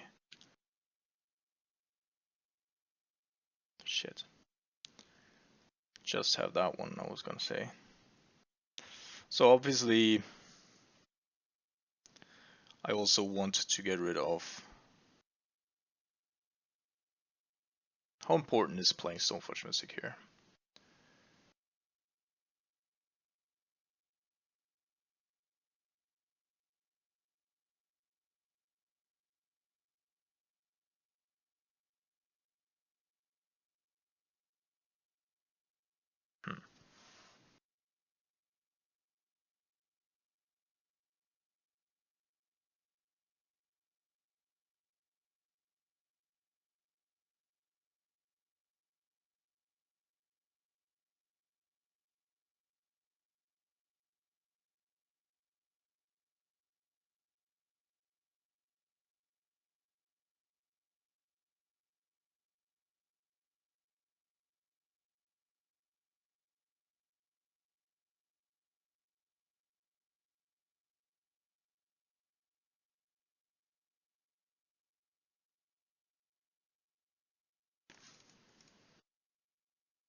Alright, so Grimflayer, I assume? Yep.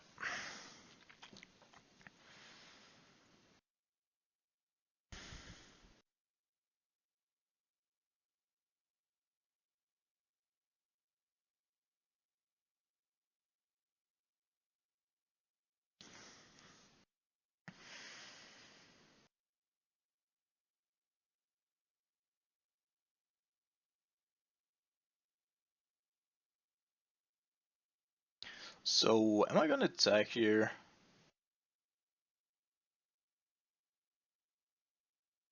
Think so.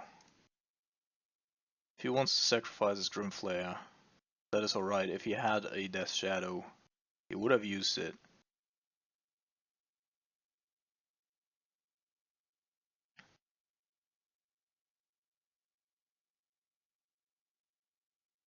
This way, I'm keeping Giant Killer up. Should he be able to do something with that?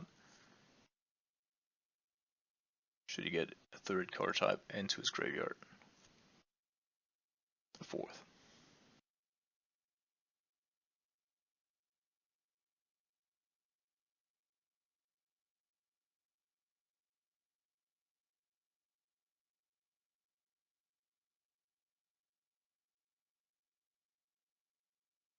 At this point, like, we're constraining him on mana a little bit, which is pretty alright.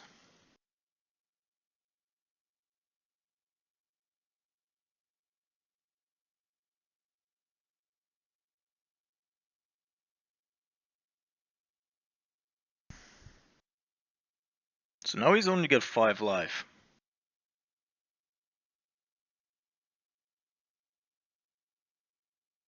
Which means he has to keep a green up.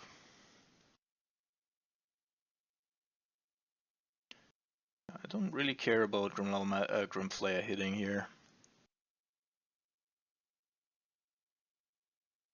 There's probably not a whole lot that he can put into the graveyard. That is good.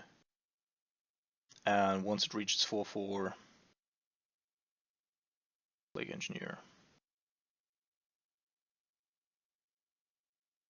There's a Death Shadow as well.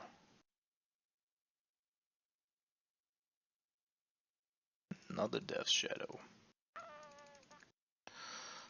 Sure.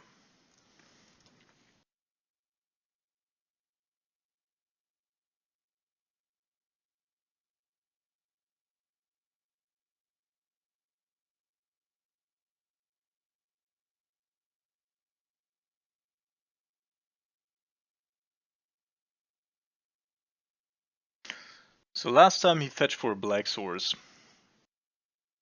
We don't know if he has more stuff.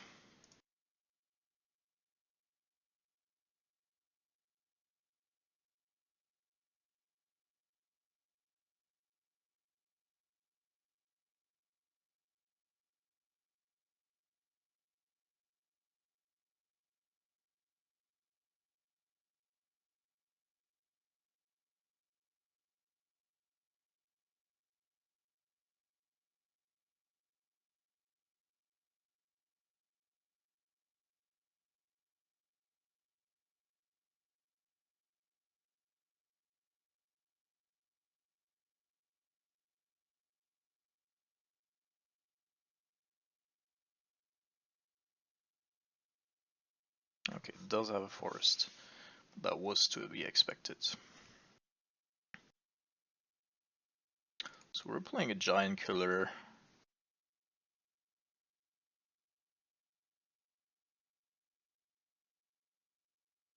Then we pass the turn.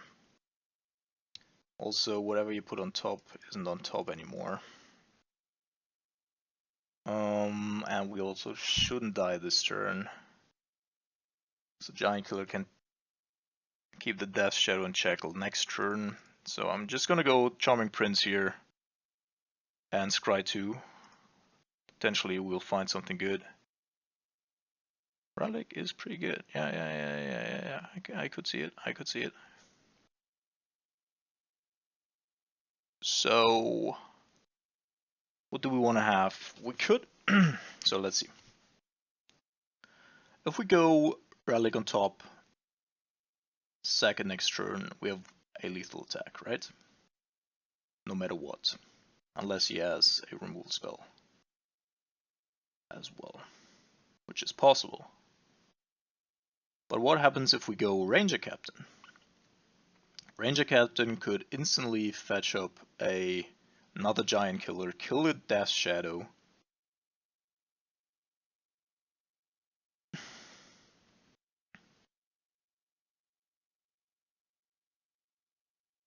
And then we could just 1, 3, so just 2 of these have to hit. But that would also work with Giant Killer by itself.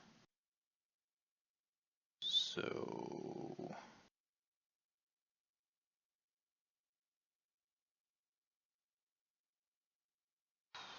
it's not easy, it's not easy. I mean, if Sword of Feast and Famine hits, it's game over anyway.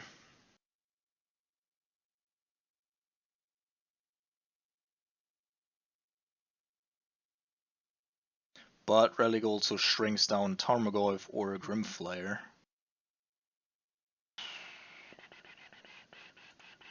Yeah, I think this is still the best, since we could potentially, like with the other with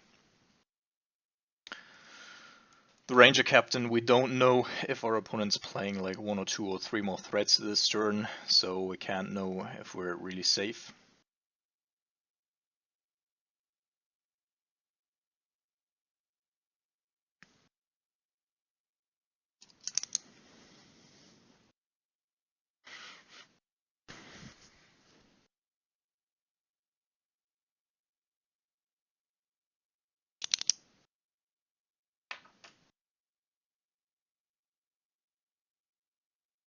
One, two, 1, 2, yeah, that would be perfect in terms of mana.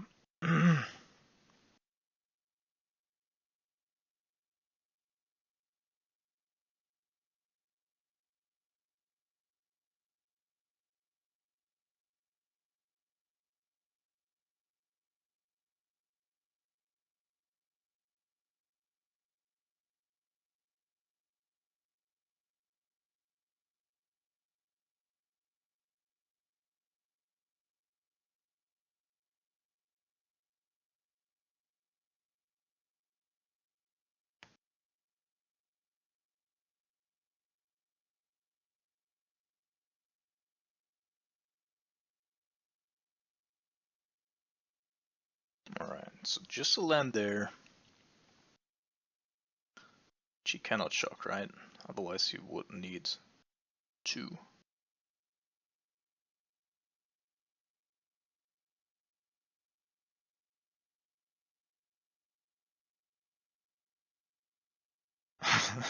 Well, it's pretty nerve-wracking here. So if he shocks this, then he must have 2 or a removal spell as well.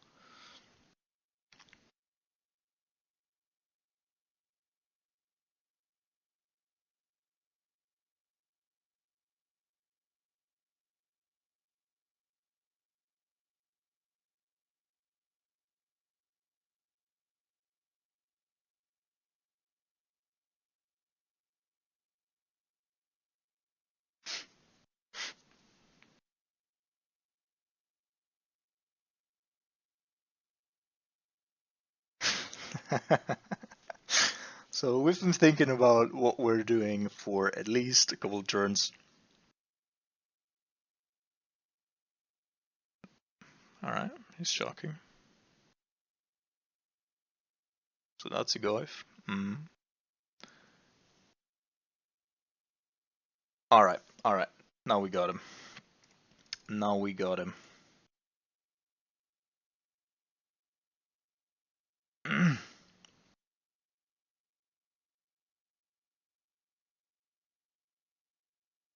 Perfect.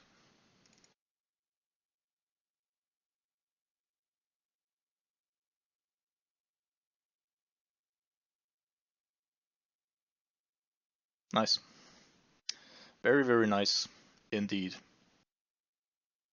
Yeah, and this is what I mean, right? If we would have put the Ranger Captain of Vials on top, then here we would have had to tap out to use Ranger Captain plus Giant Killer's chop ability. So we would have only killed one. Then we would have had 4 people to attack, but still 3 blockers, or 2 blockers at that point. So he would have blocked here, and we wouldn't have gotten through the 2 missing points of damage here. Alright, cool. Alright, welcome back everybody for the last and final round of this league. Up until now, things have worked out very good. Except for the one matchup where I thought we would actually be favored, but somehow weren't.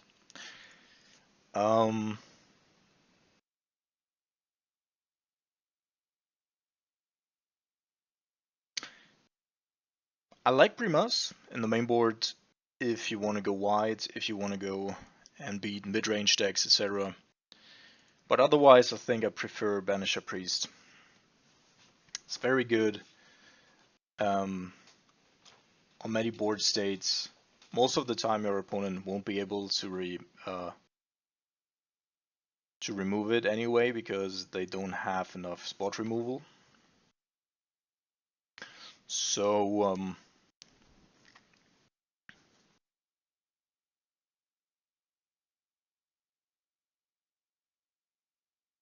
and it's very good against like Urza, Death Shadow, wide variety of decks. So could be Amulet, which would not be good because game 1 against Amulet we really have a hard time. Games 2 and 3 it gets a little better, but even there it's not good. Waterlogged Grove. Oh no. It's Infect. Well, Thalia is pretty good against Infects. Let's see if he goes all in here. Hopefully not.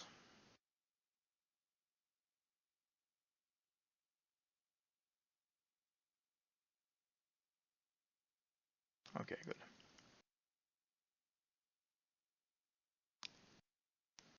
And the Blighted Agent. Yeah, Blighted Agent is a big problem. So Thalia should slow them down significantly also.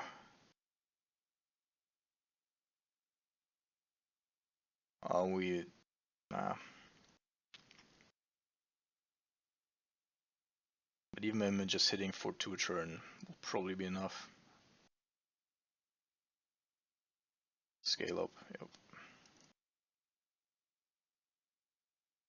I wonder... It's a 6/4 worm now, right? Can I block it? No, I actually can't. It's still...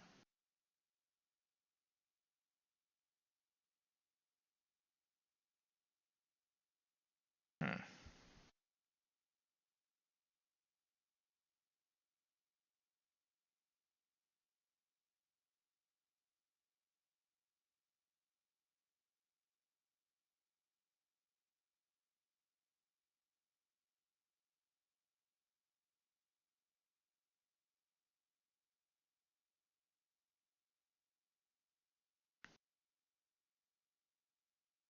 So I think we have to go with Sword of Fire and Ice here, just to be able to somehow kill that Blighted Agent at some point.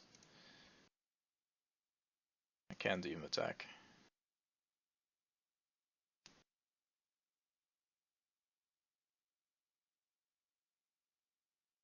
Yep. Okay. So without that Blighted Agent, I think we're doing great.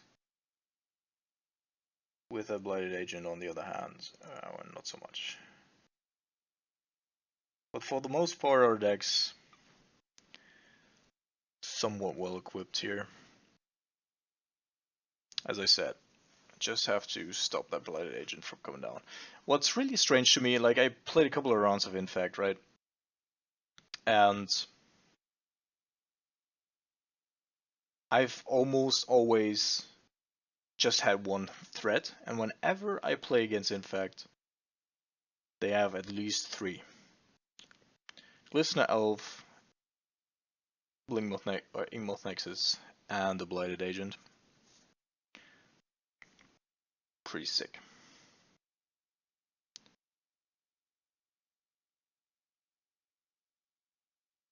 So we could of course also play Damping Sphere, but that would also just slow him down. Don't really see it.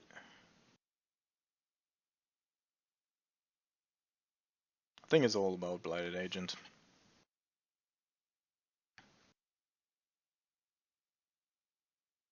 Banish a Priest, is that good enough? Oh, let's keep.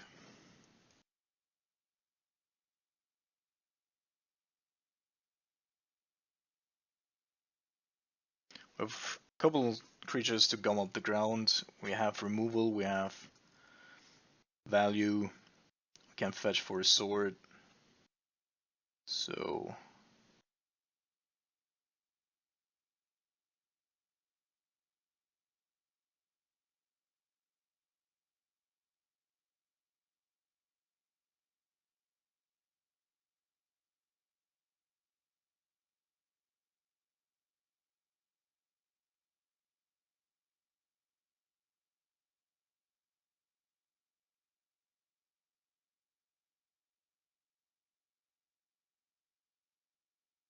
yeah, that is not good. Giant Killer here is also pretty good because we can just tap down stuff.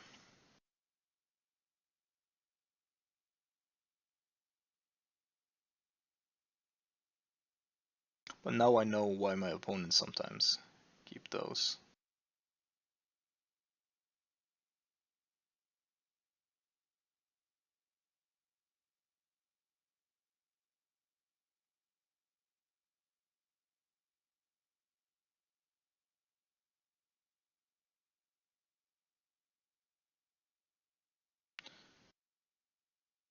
Sadly, Give Up Runes only targets my stuff, otherwise he could have also targeted my opponent's creatures. And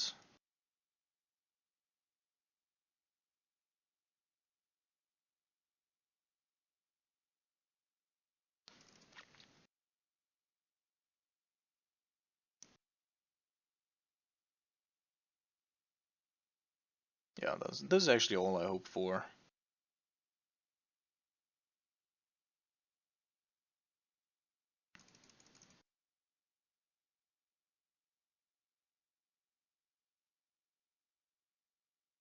So, putting it on the stack, but I'm still gonna play Give Up Runes here already. And I'm not going up for I'm not going up for the Stoneforge Mystic, but for the Banish a Priest. Of course, with Thalia, things change a little bit.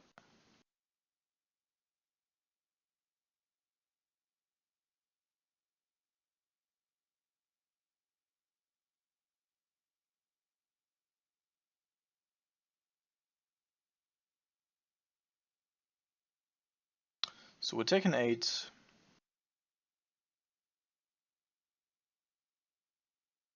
It's gonna be interesting to see what he can do in the next turn. I really hope that we're drawing a land now.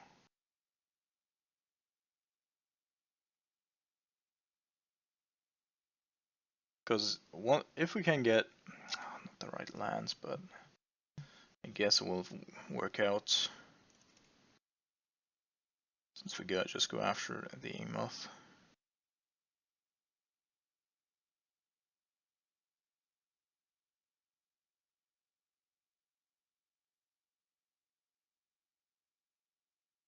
We could have, of course, also just went with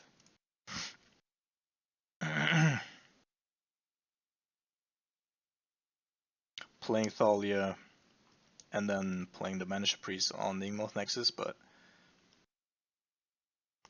somehow that doesn't feel great.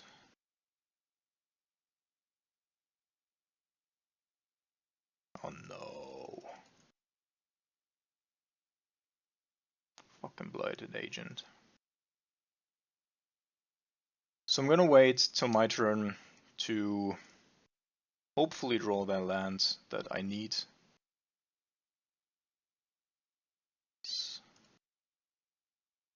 Because then he can protect the Blighted Agent here.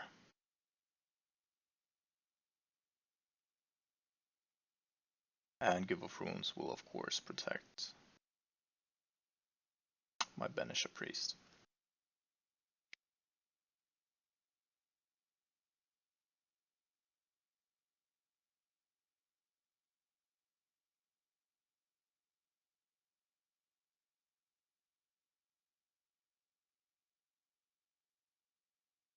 Let's see, like if he gives us hexproof right now, yeah, that would be pretty weird.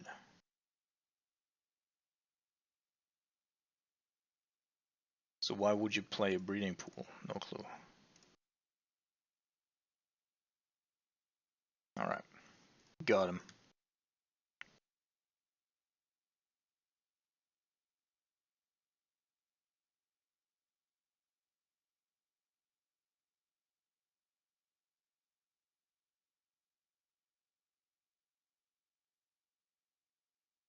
Mm-hmm.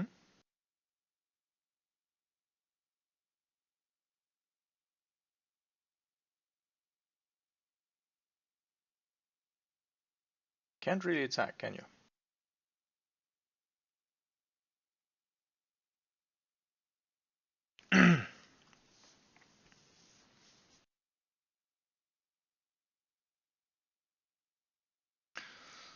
Okay.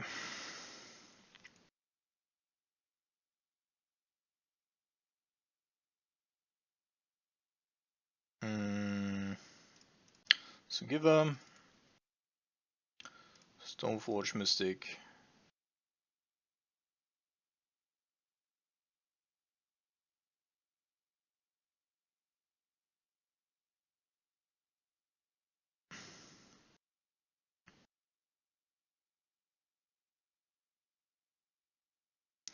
Sort of Feast and Famine should be alright.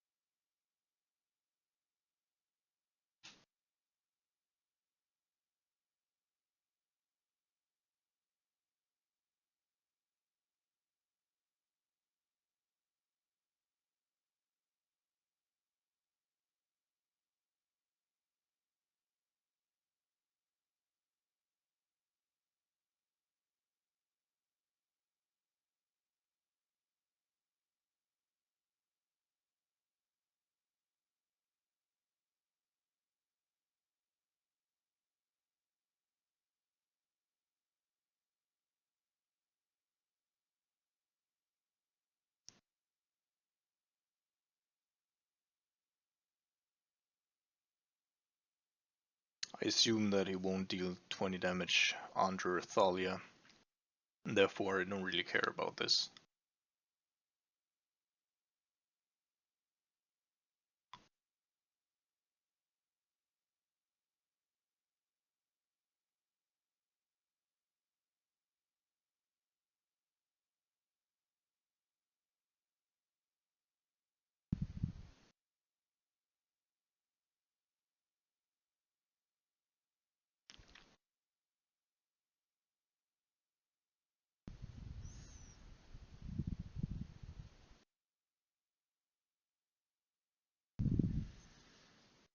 Of course, this particular matchup is way more difficult to play without Path.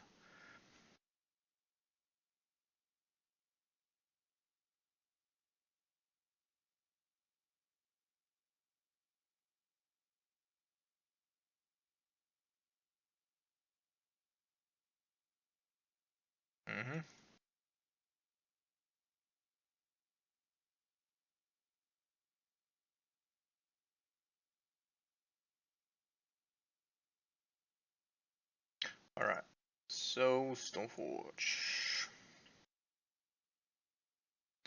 So I'm gonna put it on the Banisher Priest because I don't want to be blocking with that one anyway.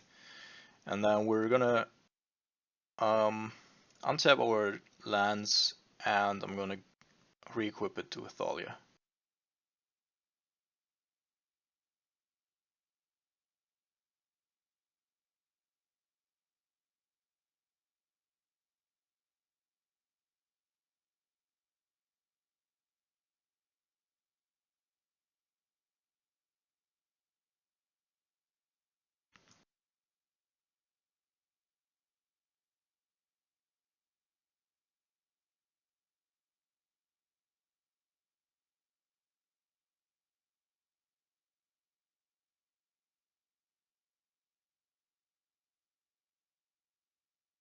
I think if he had given the Blighted Agent protection, I mean, I don't know what he exactly drew. It's possible that he didn't have Vines and Blossoming Defense in hand at that point. But if he did, yeah, what do you want to do? Like, you can't attack, you also can't block next turn. What are we doing?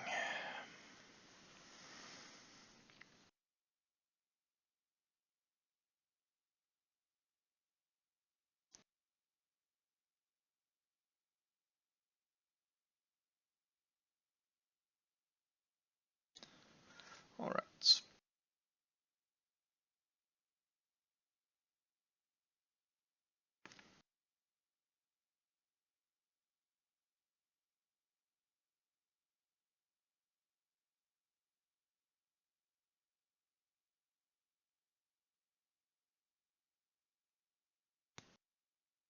Alright, great that we waited that one out. Yeah, on the draw, not a whole lot changes for us. Somehow have to get around that, or a Blighted Agent. Actually, I think I want to have Brimas here, rather than a whole lot of other things. Phyrexian Revoker can also shut down, I guess. Spirit of the Labyrinth is not great here.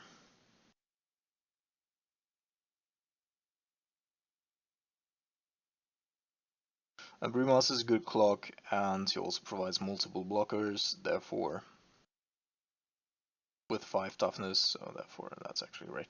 But I have to admit, like, Brimas is really good if you're playing Force of Vitality, Force of Vigor? No, Force of Vitality, right?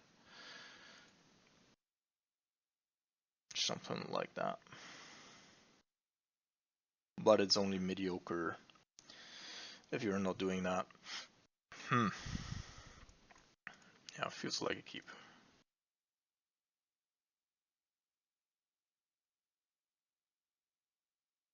Turn 1 Vial into turn 2 Thalia. There is not a whole lot more that we could ask for.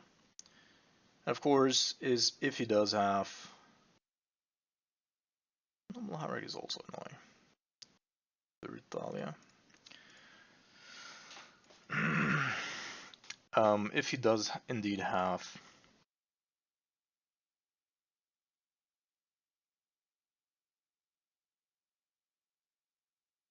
a Blighted Agent, which doesn't appear to be the case.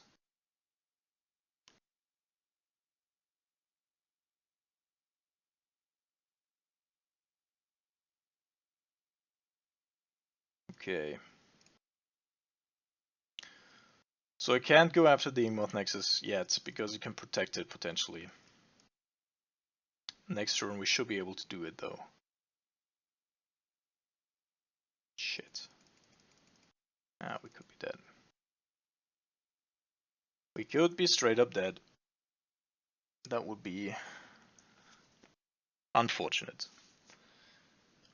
What does he need for us to be dead here? Basically only a land. And then a couple of pump spells, I guess.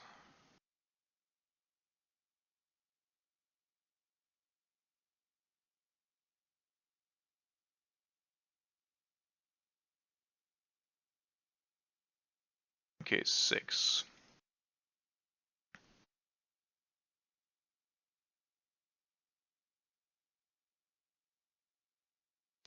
Plus he indeed does have trample. So we potentially have to double block here.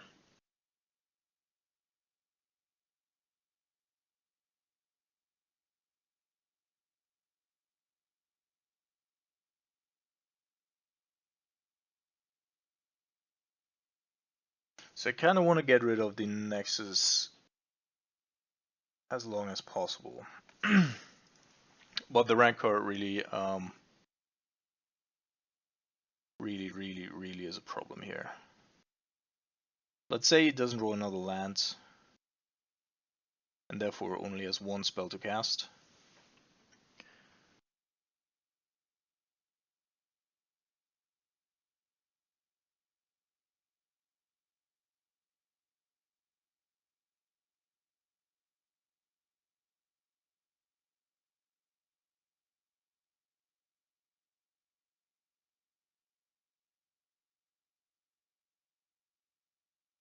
So with 3 toughness, so with 1 spell he has to get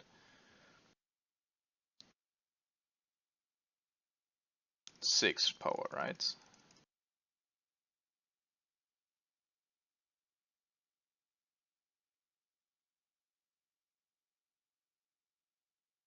So he's missing 4 with 3 toughness. Penlaven doesn't work as such.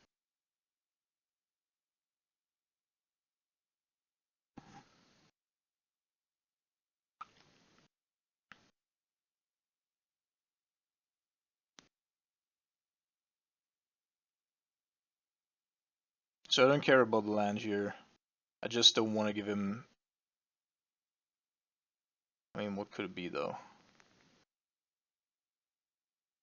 He only has 1 card left in hands. So... this Thalia. But there could be a Vines of Asphood, for instance, that he now can't kick. So there are a couple of corner cases here where it makes sense.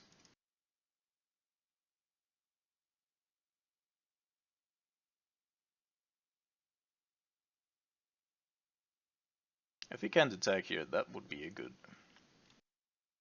good sign. Good. So apparently it doesn't have anything that pumps enough. Alright, Ranger Captain. Provides a lot of toughness at least.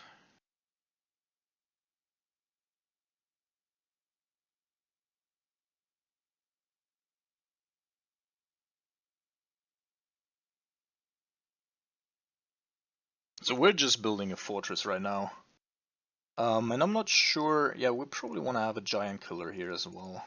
So next turn we could go giant killer for 4, 2 for the stone forge.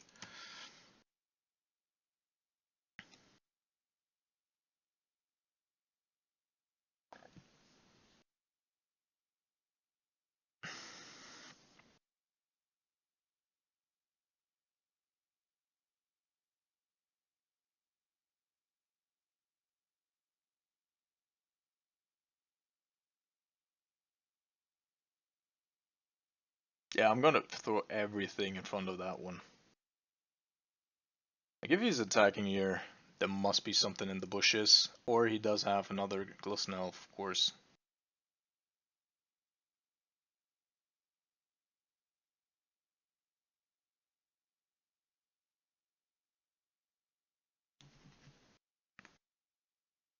So I think I want to go with...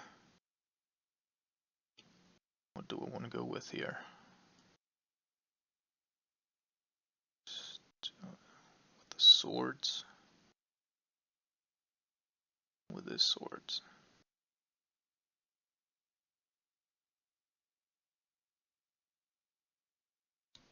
It depends.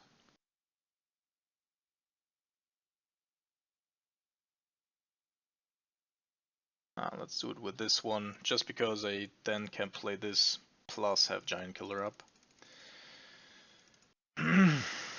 So he's got 2. So let's say he has got 2. Well, I don't really know. So this is 4. So he wouldn't have to pump it by 4. We're just gonna triple block here.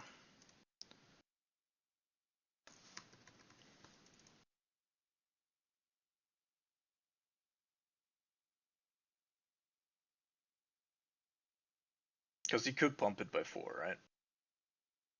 That would not be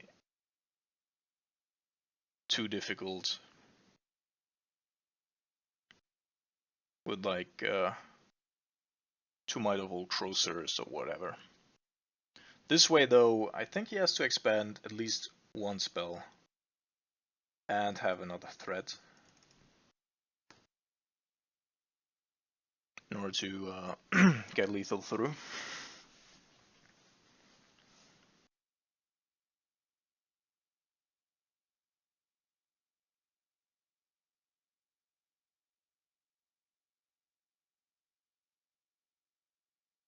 Okay. Lines of Ashwood will keep him alive.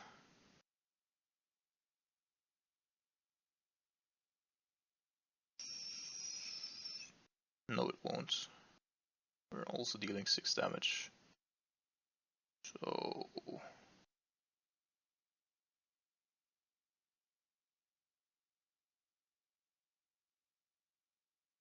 yeah.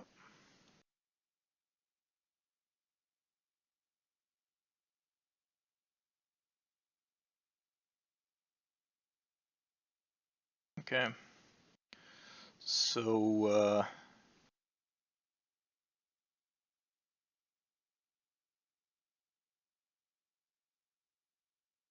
I guess this means that we're just playing the Giant Killer and equip the sword to it. And just hope that he is never gonna draw. Actually, probably next turn I need to get rid of the breeding pool.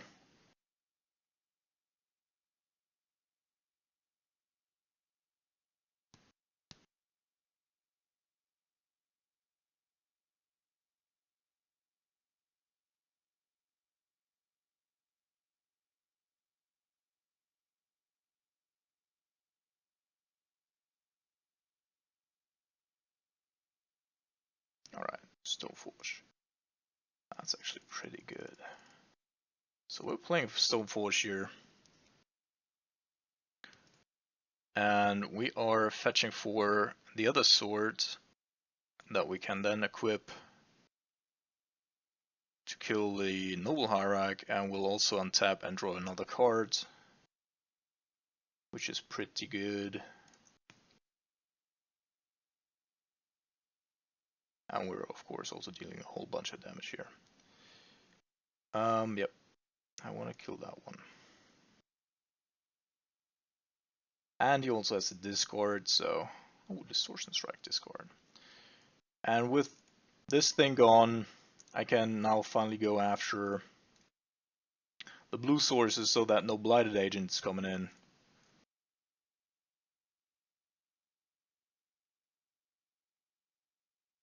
And I think now we should have it under control. We also have a removal spell up, just in case. Plus a 2-turn clock, so if he's not playing anything here, then that should be that.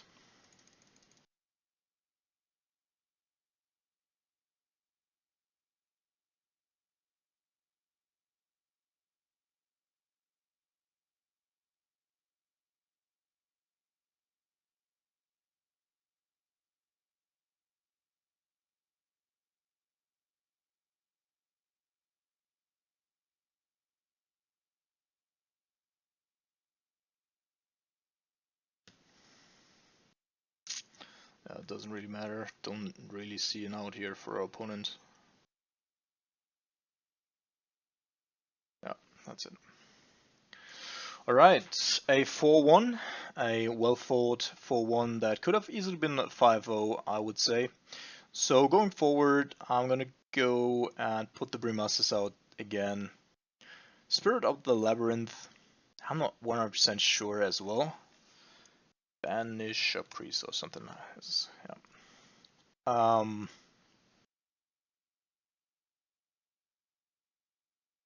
But probably still good enough as a 2-off right now because everybody's playing Astrolabes. Then the Titan decks are playing Explorers. That Shadow, as I said, like you make a couple of turns maybe a little bit awkward, but you don't really get a whole lot of value out of it. Of course, very good against Storm kind of decks. And anything that uses Mana of Foes. But overall, it's also a good beater. Like a 3/1 body on a 2-mana creature is not bad at all.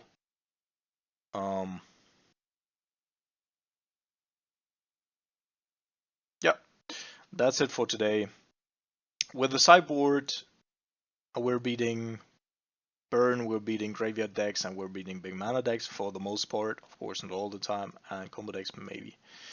And then 3 flex slots, I would always go with some more removal spells or something that is good against creature heavy decks like humans or Death Shadow. But overall, I think it is pretty good, and Phyrexian Revoker has turned out to be very, very, very good in many cases. Mostly, of course, in here against Oko and Urza, but also very good against Karn. We haven't seen an ensnaring bridge here. So, yeah, that's it for today. I will go swimming now, but I might be recording another video later today. So, watch out for that one, and have a great week, guys.